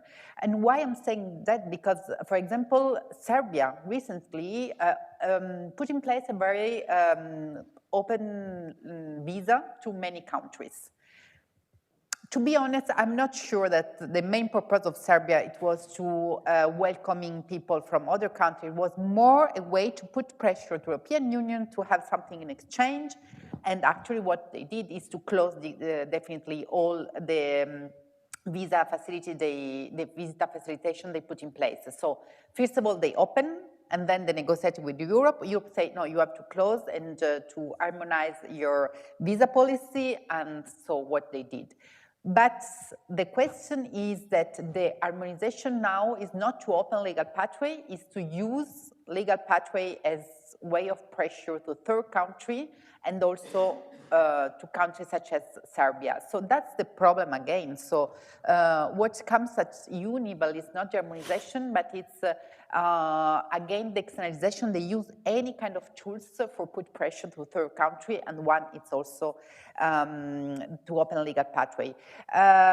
In terms of, there is also the same question, no? All the doctors went out to Africa. I think that it's risky to put on the same level development policy and migration policy. Actually, it's been definitely instrumentalized because they say we give money for development so people will not leave the country. Actually, when you give money for development, the first impact is that people leave more easily their country. So they have to be separate. So you not have to develop or to support the development of a country because you don't want the people leaves. I think but I really strongly believe if there was the condition to properly have their work life in their country, they will stay there if they want. So the question is to provide the capacity to that, but not because you don't want that they leave their country. It's because you want to provide them better condition for their access to labor markets in their country. Well, I think all of you, there are so many questions and so many aspects to this issue of migration. We have to change a tiny bit the program, so please, thank you all. We'll take a 10-minute break, and then we shall have our expert from France. He will speak through Zoom. What does it mean to be French? What I do see is that every country is different, but nobody can claim great success so far, not even France, I think. And after the intervention over Zoom of Patrick Weil, we can also ask, ask questions to Melita, and if there are more questions. Take a little break from migration. Thank you so much. Thank you.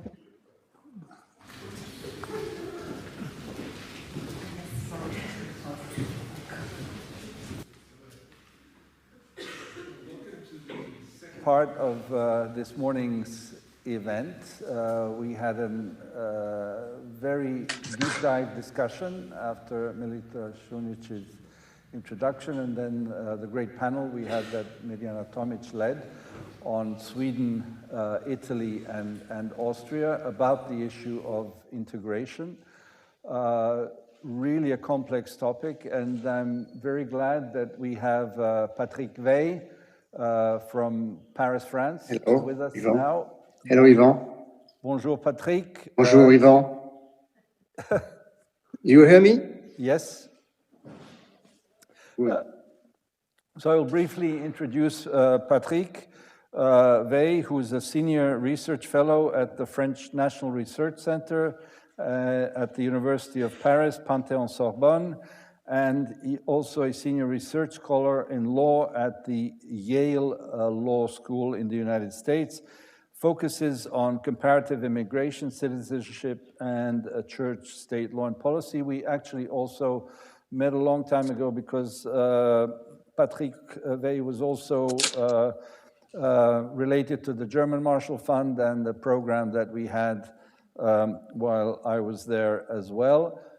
Patrick is a renowned author, not only a research scholar, published a number of books on these issues, and I think is a privileged interlocutor on the issues of immigration. We will have a short discussion for about 15-20 minutes, and then I will open it up to the floor and we can ask questions. So, Patrick, again, thank you for being with us, and let me jump to the crux of the matter. We have asked our interlocutors here, what does it mean to be Swedish, Italian, Austrian?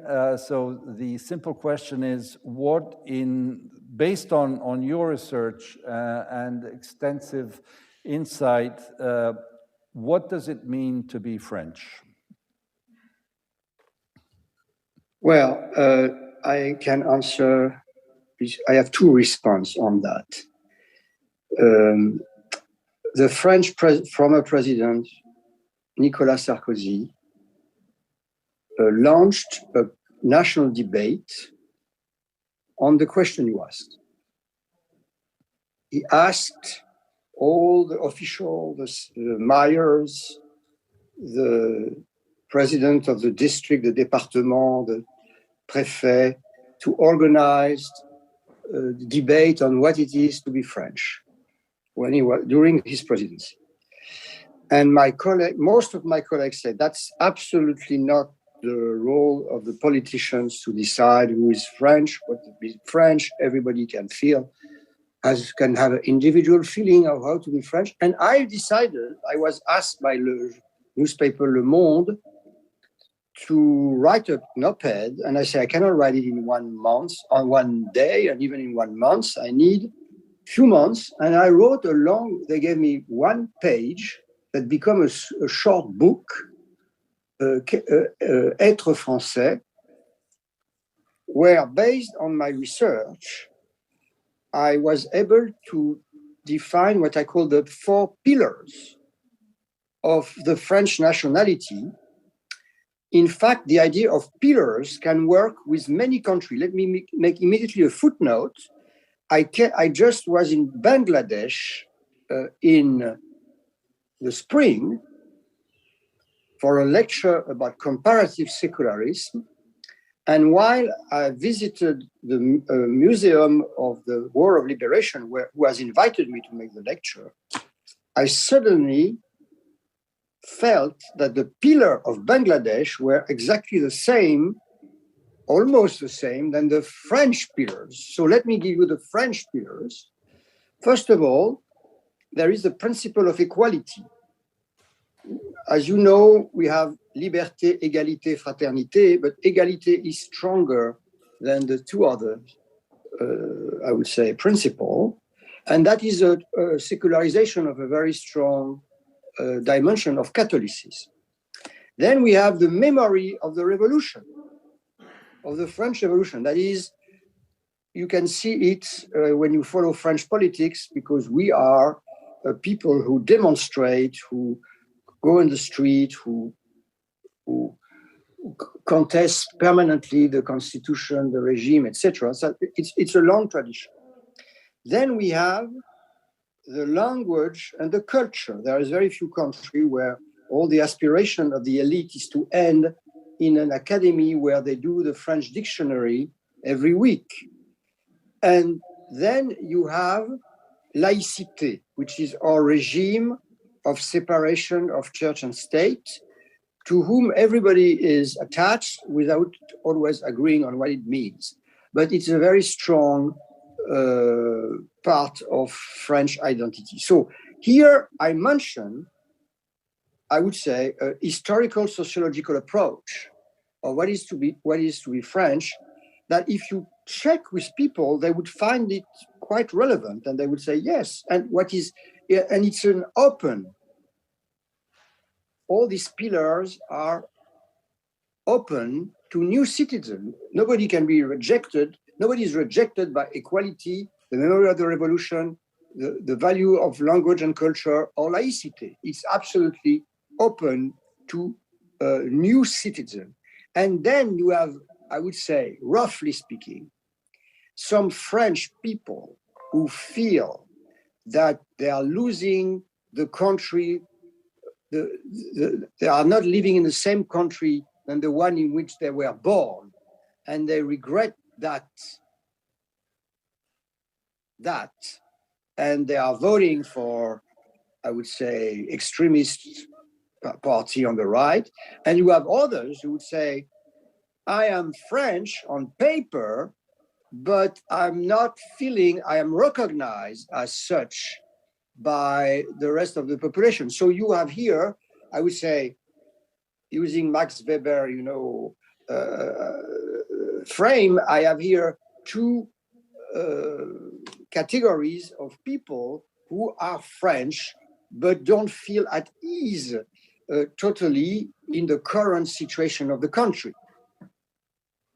Yes, and I'll pick up immediately on that point, mentioning the catchword banlieue and sort of the ghettoization of those who came to France and then were sort of, if I can use the strong word, segregated on the outskirts of Paris. And there was that famous film, I don't remember the title of now, when the young banlieusards who are treated by police rather strictly, if I can put it that way, and then they come to the center of Paris, to the Place de la Concorde or somewhere, and they say, wow, how nice the policemen are here in the center of Paris. What and how is the integration process in your experience, because you've looked at other countries, how is the integration process compared to those in other countries? Is France a welcoming culture, as they like to say in Germany?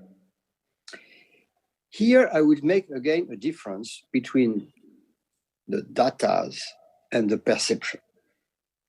Of course, you are right, you had urban segregation, you have segregation on the, or racism or discrimination on the labor market, but you have also, for the majority of the people who have, of the children, of the people who have come to France, from wherever they have come and or their children, a process of integration that's shown now in every domain of the public and private sector. And it shows, but not much on TV and not much as an event to emphasize the French integration successes. I mean, I am part-time in the US. In the US, you have also segregation, and you have, you have a lot of, even I think, higher segregation.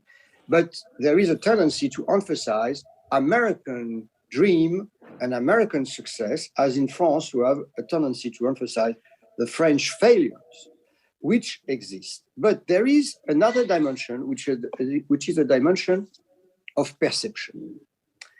And that is a political construction, a kind of paranoid and even complotist dimension of what's happening in the country, which is, I think, more important than, because, you know, I can come back on the data. The data are not so bad. What is very bad is the fact that we had two extreme right candidates in the last election who did a huge score, and Marine Le Pen increased a lot his score in the second round of the presidential election. And I would say she can win next time, because the situation is extremely dangerous politically. So what is going on here? Well, when we talk about immigrants in France, so many people talk about immigrants, they mean some of the people who are French. There are some people, they mention them as immigrants, but they are French, but they have an origin that is not the origin of their own origin of the old European stock. And what has happened in the last decades is that since the 80s, there was an erroneous and conspirational narrative of the history of our immigration policy.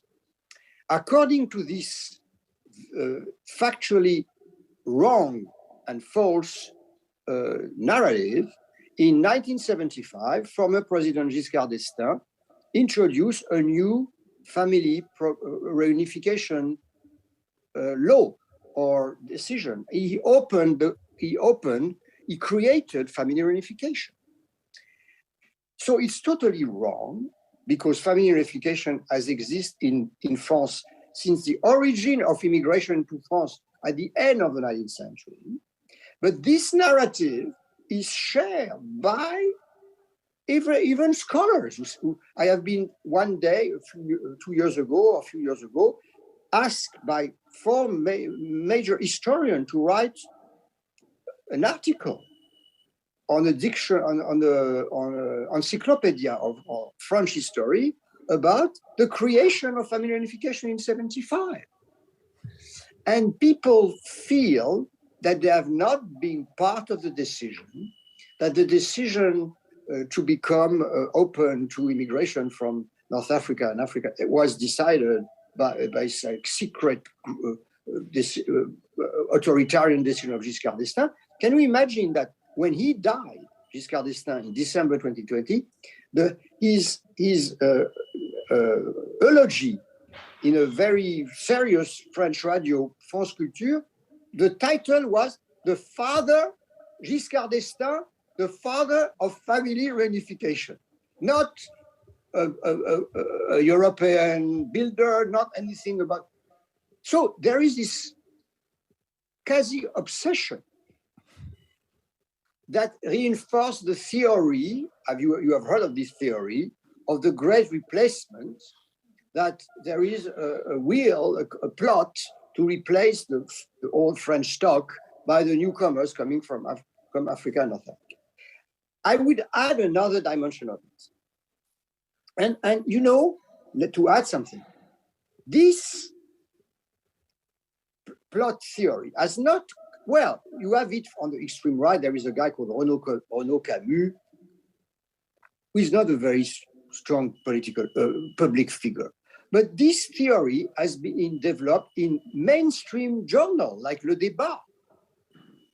I quote it, I can send you an article I wrote. I was asked by Princeton colleagues, and they have started the theory that there is a plot, a Protestant plot, crazy article which was published not in the extreme right, but in a mainstream journal. Even Bruno Latour, you all probably respect for his incredible work on the issue of the future of the planet, has had an op-ed in Le Monde in 1990 saying that it was the anti-racists that were naturalizing race, and the French people has the right to decide how many they want to be and which color of skin. That was written in Le Monde, not in. So you had these mainstream figures who wrote about that, and this plot theory is reinforced by the legacy of Algerian war. I would say that in France, 4 different French group of French citizens have a trauma or might have a trauma because of their Algerian past or Algerian inheritance. So you have the immigrants who fought for Algeria independence, came to France or remain in France, and their children have become French, or they are even renaturalized. You have the Pieds Noirs who had to move to France. You have the Jews who are inhabitants of Algeria, then became French and had to leave also to France or to other countries. And you have also the Muslim who fought with the French army called the Harkis, and who also have a very traumatic memory about their treatment by de Gaulle and the French government. And what's happening now is that this group have created, of course, have developed with families, etc. They are living in the country, all French citizens, but they are developing a kind of representation sometimes that what's happening now is a reproduction of the past. So for the one who are from Algerian origin, they are living in a post-colonial who reproduce the colonization, the segregation, the racism of the colonization. And I would say for the others that they are feeling that they are threatened on their right to live safely in the country.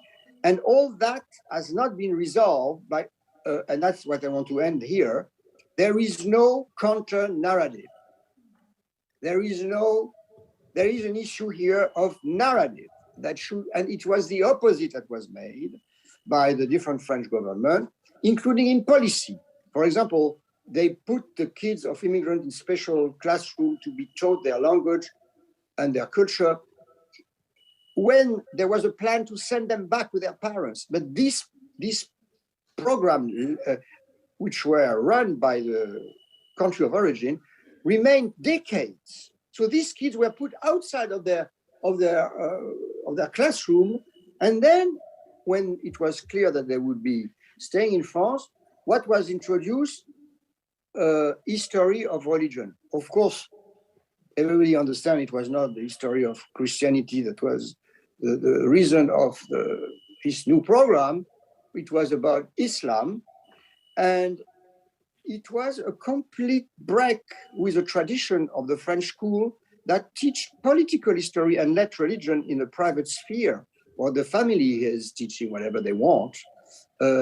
And instead of teaching the history of slavery, abolition of slavery, of colonization and decolonization, which was the reason why you had that diversity in the classroom, that has been not at all a priority. It has become a little more now. But frankly, there have been big mistakes made by the main parties. I'm not attacking any of them in particular, by the mainstream parties.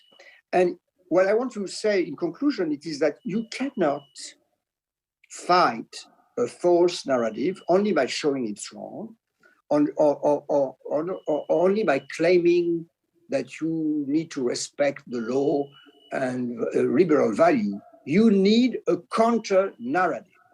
Nation cannot live without narrative. People cannot live without narrative, and that is something. It's not only I'm not the only one who say that, but I think it's sometimes very much forgotten by scholars. Thank you. And obviously, for those of you who don't know the French history, what I think Patrick Weil was absolutely right to remind us after the end of the war and the occupation of Algeria in 1962, there were 1 million Algerians who came to France. Of course, Patrick talked about the different categories, the Harkis and others, but there was a huge wave that was the result of the Evian Accords that de Gaulle signed. Before I open it up, Patrick, let me ask you, out of the many questions that rise from this topic, for example, our colleague from Italy here said that actually there was more out-migration from Italy than immigration coming into Italy. I suppose that is not the case in France, but given that France is not on the front line of the Mediterranean crossings like Italy or Spain or Greece for that matter, or is obviously not part of the Balkan route, how has, well, two things. One, did the terrorist attacks in the 80s change the perception of what it meant to be a receiving country of migration? And secondly, we saw recently this spate between Italy and France. Where would this one of these boats land? And France decided, after pressure from Italy, that it should take in What is the current situation on the arrivals of this migration flow, and are the numbers being pumped up by the Marine Le Pens of this world, and are they in fact not as dramatic as some right-wing politicians would like to portray them? Thank you, Ivan. That's a very important question, because in fact, data are used in the political debate. And I want to emphasize one thing, which is I think a big problem and completely neglected, even if it's a problem for all the European Union countries who receive immigrants. Under the pressure, and I know what I'm talking about because I was the chairman of the Immigration Statistics Office of the French High Council for Integration, who had the mission, the public mission, to produce every year the statistics. And when I accepted this mission from Simone Weil, in fact, I was not related to her, but she was the president of this body and asked me to take, I had no imagination that what was happening in this field at the French and European level. But I would say, and I know that I am on record and I say it, that on record, some demographers who are not the most open to migration pressured the European Union to change the way or to regulate the way we should count our immigrants. And what has happened is that since 2007, we were forced, the French government was forced, because they approved, in fact, there was a unanimity requirement and they signed it, to include students in the numbers. And the students are 1/3 of the numbers. Imagine in the US, the student would be 2/3 of the number if they were added. Instead of having 1 million there would be 3 million. And imagine if suddenly the numbers rise of 1/3 and nobody explained to you why. And the huge majority of the student goes back, don't stay in the country. And for those who were staying, they were counted when they would marry or when they would become workers. They would be counted as new immigrant workers of immigrant family. But there is now a situation that is awful in terms of perception. Let me give you a story. We often compare Europe to Canada, and in many countries we compare to Canada. But you know how Canada counts the family migration? When it's a family of a worker, they are counted as workers. When it's a family of refugee, they are counted as refugees. In Europe, all families are counted together as family. So if you add the families that give the impression that there is a population migration, and then you add the students, I would say that the European statistics, especially in the European country, who have a lot of foreign students, have exploded because of this new way of counting or legal migration. So that's a first point, which I think is very much neglected and should require that we lobby for an harmonization of the way big country of immigration count the migrant. I mean, North America and Europe should come together and count the same way. And it was a proposal of OECD, a great frame that was rejected by the European Union, that as the way we count immigrants is to the benefits of the most populist and anti-immigrants forces everywhere in Europe. And I am happy that you gave me the opportunity to make that statement. The second thing I want to say is that you pointed a very important issue, the relation between France and its European neighbors. I claim in the most recent interview I gave about the new bill that is presented in the parliament by the government, that this bill is missing the most important thing, is that there is no more national policy without a permanent connection with working with the neighbors. And for France is even more important because within the Schengen Agreement and the Dublin Agreement, you might think should be revised, but they are still the law of Europe. The first country, the country where you land, or the country who has the responsibility of treating the cases of asylum or the cases of undocumented migration. And it is one of the reasons why the Schengen Agreement was approved by the right-wing government of our time, of previous times, by Charles Pasqua, who was the Minister of Interior, because it gives responsibility of managing most of the flows coming to France to Germany, Italy, Spain, etc. But when Italy, for example, doesn't stamp the documents when people arrive and advise, even sometimes give the ticket to go directly to France, and then the people arrive, that's a problem. And that's the situation, in fact, that, and I would mention here Macron, because he gave he wrote a very, very good op-ed, January 2nd, 2017, before he was elected, saying we need to cooperate with Italy and Germany to manage together these flows when they arrive, these people when they arrive, etc. And he did the opposite when he became president. He humiliated the Italian government, which was a center-left government at that time, by dealing directly with the Libyan and Niger situation. And you never had any cooperation. And this cooperation is absolutely needed. And as it cannot come from the cooperation at the 27 members level, it has to come with the west part of Europe, where you have this issue of managing together the flow. So that's my response to your question.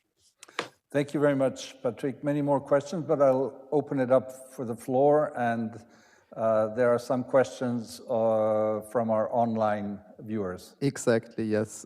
There are several questions from the chat. The first two actually are from Isabel. She would like to know if there were any significant changes in the integration and immigration policies in France in the past several years, especially after the events like the refugee crisis of 2015 and 16, a wave of terrorist attacks, and now the war in Ukraine. The second question, you were talking about the counter-narrative against which is needed against the populism. What would this counter-narrative consist of, in your opinion? And then there's also a third question in the chat. I have to find it. Renate wants to know if we know more about the educational and professional backgrounds of migrants. Thank you.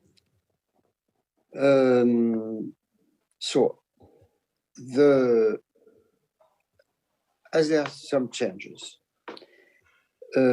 in terms of the immigration policy itself, there is a frame that has not been changed. There is that there is a respect of asylum. It is a European frame. You respect asylum. You respect the right of family reunification under certain condition of housing and resources.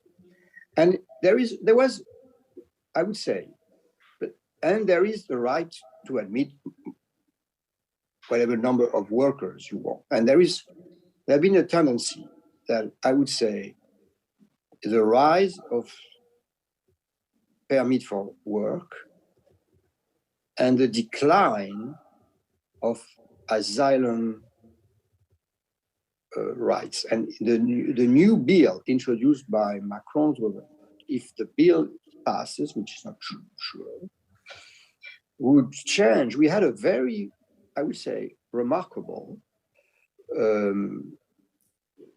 legal regime of the asylum recognition, which is we have an office who decide yes or no, and then you have an appeal, which is possible, in front of a court of 3 people, 1 representative of the administrative Supreme Court, 1 representative of the French government, and 1 representative of the UNHCR. So we have the UNHCR in our appeal court, which is great because they know the world situation. So there is this kind of incredible process, and the government now want to suppress this appeal court, and they want to have only 1 judge to this. And I wrote in this interview that to decide the life or death of some people, it's better to be 3 than 1, especially when the 1 will be representative of the government and not anymore even of the court. So that's the bill which is pending now in the parliament, but I hope will be amended by the parliamentary process. In some ways, this is a sign of the failure of the European cooperation I was mentioning earlier. The impact of the asylum crisis, the Syrian asylum crisis, was clear. Remember, Manuel Valls was prime minister, went to Munich and say, we should not welcome this. It's very challenging Chancellor Merkel, for having admitted. Because of what I told you about our narrative, etc., the French prime minister could go, which was completely insane in some way, and challenge on the territory of Germany the chancellor for her openness to refugees. And we didn't open our doors much to the Syrian refugee for the reason I told you about. And in fact, so we opened our doors to the Ukrainian, but all this management is linked not to the terrorist attack of the 80s, which were part of the 90s, which was part of the consequence of the civil war in Algeria, but of the attack of the Charlie Hebdo attack, of the November 2015 attack, of the beheading of the teacher. And so the fear of Islamism, not of Islam, but sometimes for some people, there is a terrible association between both, but it is that has informed, I would say, that informs part of the reaction of the French government towards on the issue you asked me about. The second question was what could be the counter-narrative? So the counter-narrative is, first of all, going back to the facts, even if the facts by themselves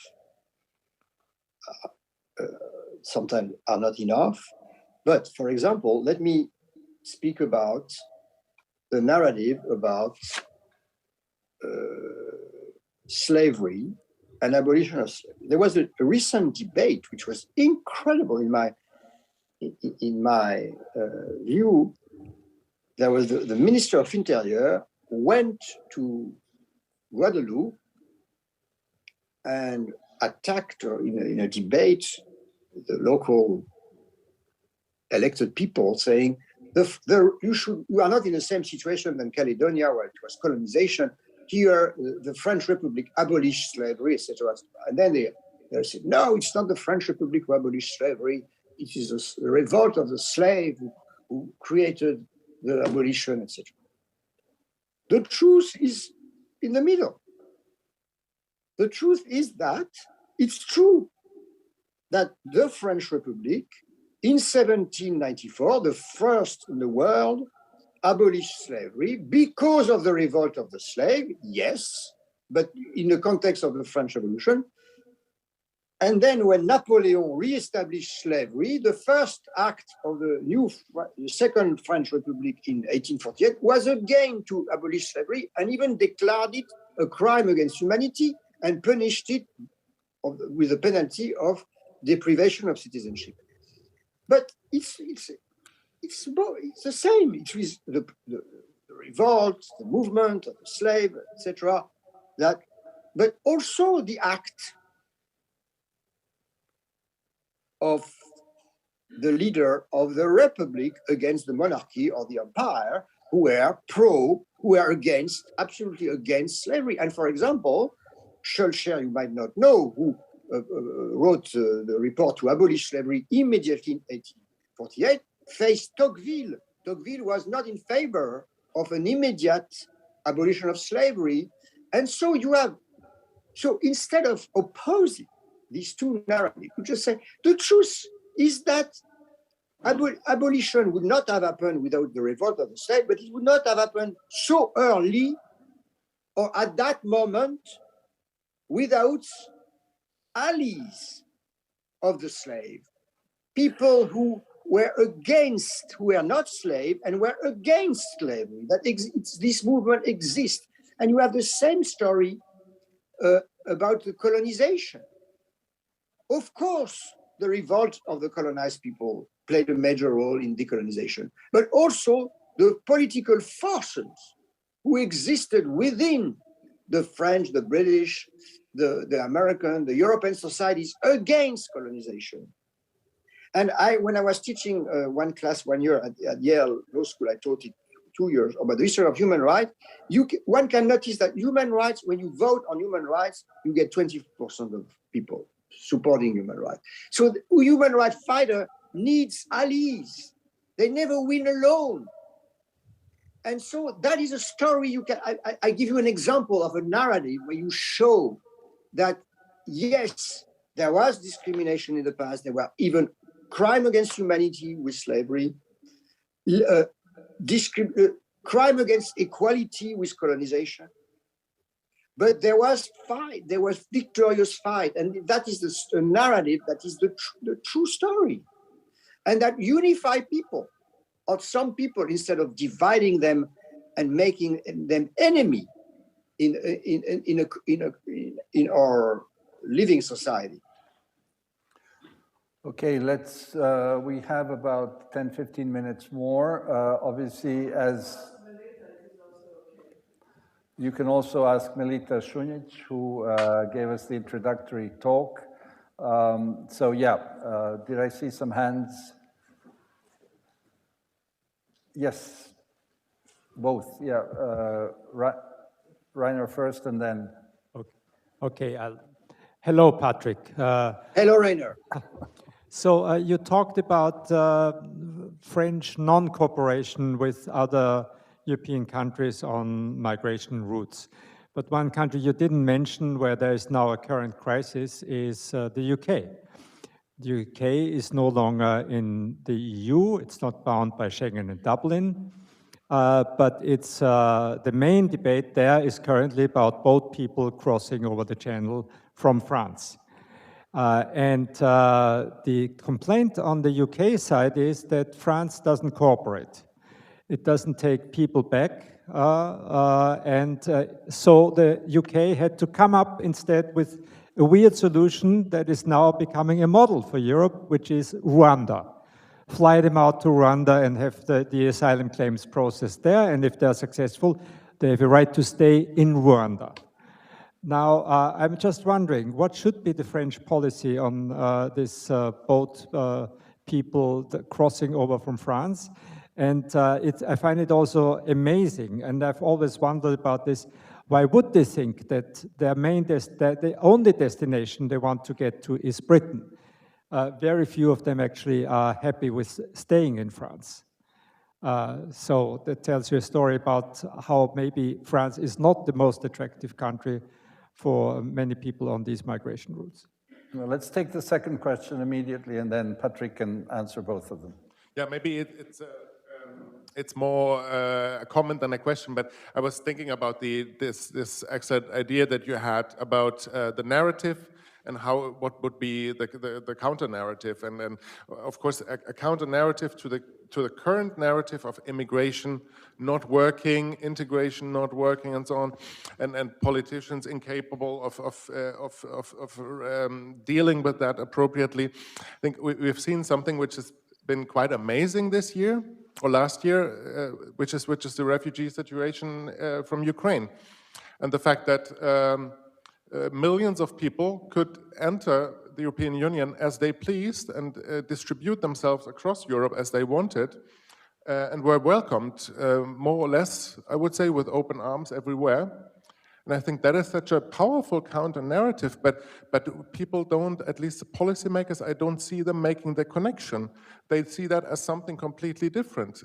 So when we talk about migration and borders now, like in the European Council last week, there's this concern about an increase in the number of irregular arrivals and an increase of asylum applications. Well, but actually that should be a footnote in quantitative terms compared to the fact that we have received millions of Ukrainian refugees without any major problems. So this unique or this new refugee situation is framed as something different, which has nothing to do with the rest of our problems. And I think sometimes we should make that connection and say, well, this is an example of how a war can force people to flee, and also an example how when political will is mobilized, and if politicians also sell that to people, that can be handled quite well in the European Union. Okay, thanks. Back to you, Patrick. I will answer the last question first. I think the response is that, first of all, the Ukrainian war has created, I would speak for France, but I think it's the same in many Western European countries, the feeling of a sharing destiny with Eastern Europe at a point that had never existed during my life. I would say it was, yes, there was an enlargement of Europe, which was legal and formal, but the feeling of a common destiny and belonging, it's not finished. I mean, it is still to be built, but there is this feeling that has, and also there was, in this political situation and war situation, I think the European neighbors feel, what can we do? What can we do? It is a political response, and welcome refugee, it's at least what we can do. It's not perhaps much. We are not fighting with arms and guns, but at least we can help the population. And I think, I would say that I can see in my country that when you have the news of what's going on under the Taliban in Afghanistan, people are much open their arms to Afghan refugee more than when there was not this situation of the Taliban ruling. And I think it means something, political refugee. People are more open to migration, which is in response of a terrible political crisis, than to what you just mentioned, the illegal migration that comes without this connection they can make. I'm not saying it doesn't exist, but the connection, if it's not obvious or if it's not in the headlines, they don't see it and they don't associate the arrival with the political situation that justify the status of refugee. It's why this connection that exists in the mind of the people should never be suppressed, as some academics and government are doing by banalizing the status of refugees, saying it's the same that immigrants. No, it is one of the opening. It's not totally open, but it's still there. And so, to now go to Rainer's question, the paradoxical situation with the UK is that at least we are in an agreement with the UK. We have the 2K agreement that is permanently under stress, but the issue is on the table. Everybody talk about it. I mean, the French government, talk about it, which is not the case between France and Italy, or France and Spain, or France and Germany. Very rarely you hear that, between France and the UK, because of the borders, we talk about it. So there is a cooperation higher than people think between the French and the British. Not, of course, a cooperation for opening. It's there is a lot of cooperation of the British police in French, in near Calais, etc., etc. So what could be the answer? Here, it makes me come back to what I say. The French should manage Calais with with Italy, with Germany, with Spain, because of course these people, or with Belgium, because these people has arrived. Not very rarely directly to France, they have arrived through other countries. And so it's why there is an urgency to manage these spots, Calais, the Sicile, and Spain, together, and to create new rules of cooperation where we can offer and offer a place to live to these people who arrive, for those who deserve this right, and others should be managed to be sent back. But the management should be shared, because we cannot manage Calais alone, and the Italian cannot manage their border alone. And it's time to organize the cooperation of the willing countries who want to cooperate on this issue, and to help each other manage the situation, and associate the UK to the management, because they can be associated to a special project. Patrick, thank you very much for your insights and the answers to your questions. We are going to draw this morning in Vienna and this virtual meeting to a close. So I'm supposed to give some concluding remarks, which is virtually impossible, but I will draw on Melita Šunjić's very good metaphor. Come to Europe by yacht and not by boat, with a lot of money on that yacht, and you will get European citizenship. But the metaphor continues that, in fact, as Patrick was just saying, we are all in the same boat, and if we do not get our act together and think more longer term, we will be constantly in short-termism, like we saw at the European Council on February 9th, where politicians for short-term gain, looking to their next elections, are proposing the usual close the borders, fortress Europe, and we'll deal with this in the way that our voters, or rather the way in which we suppose our voters will be happy with us.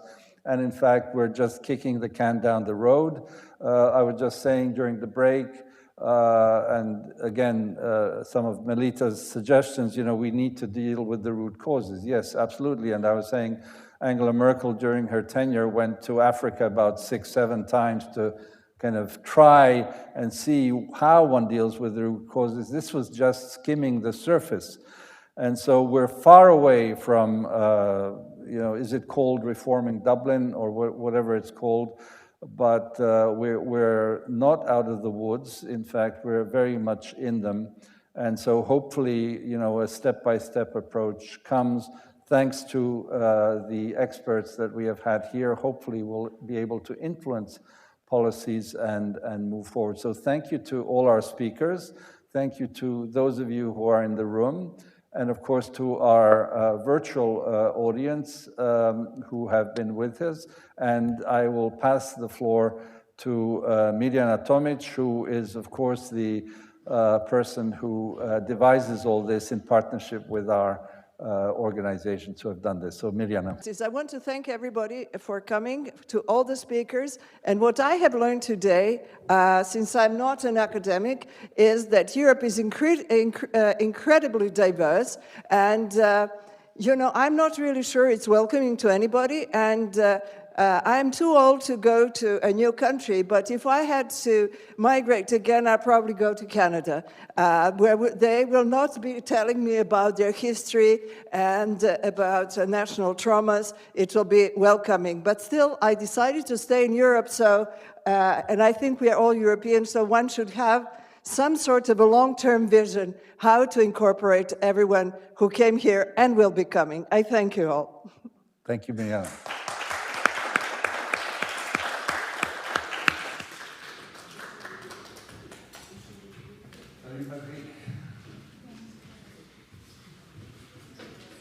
Au revoir. Thank you.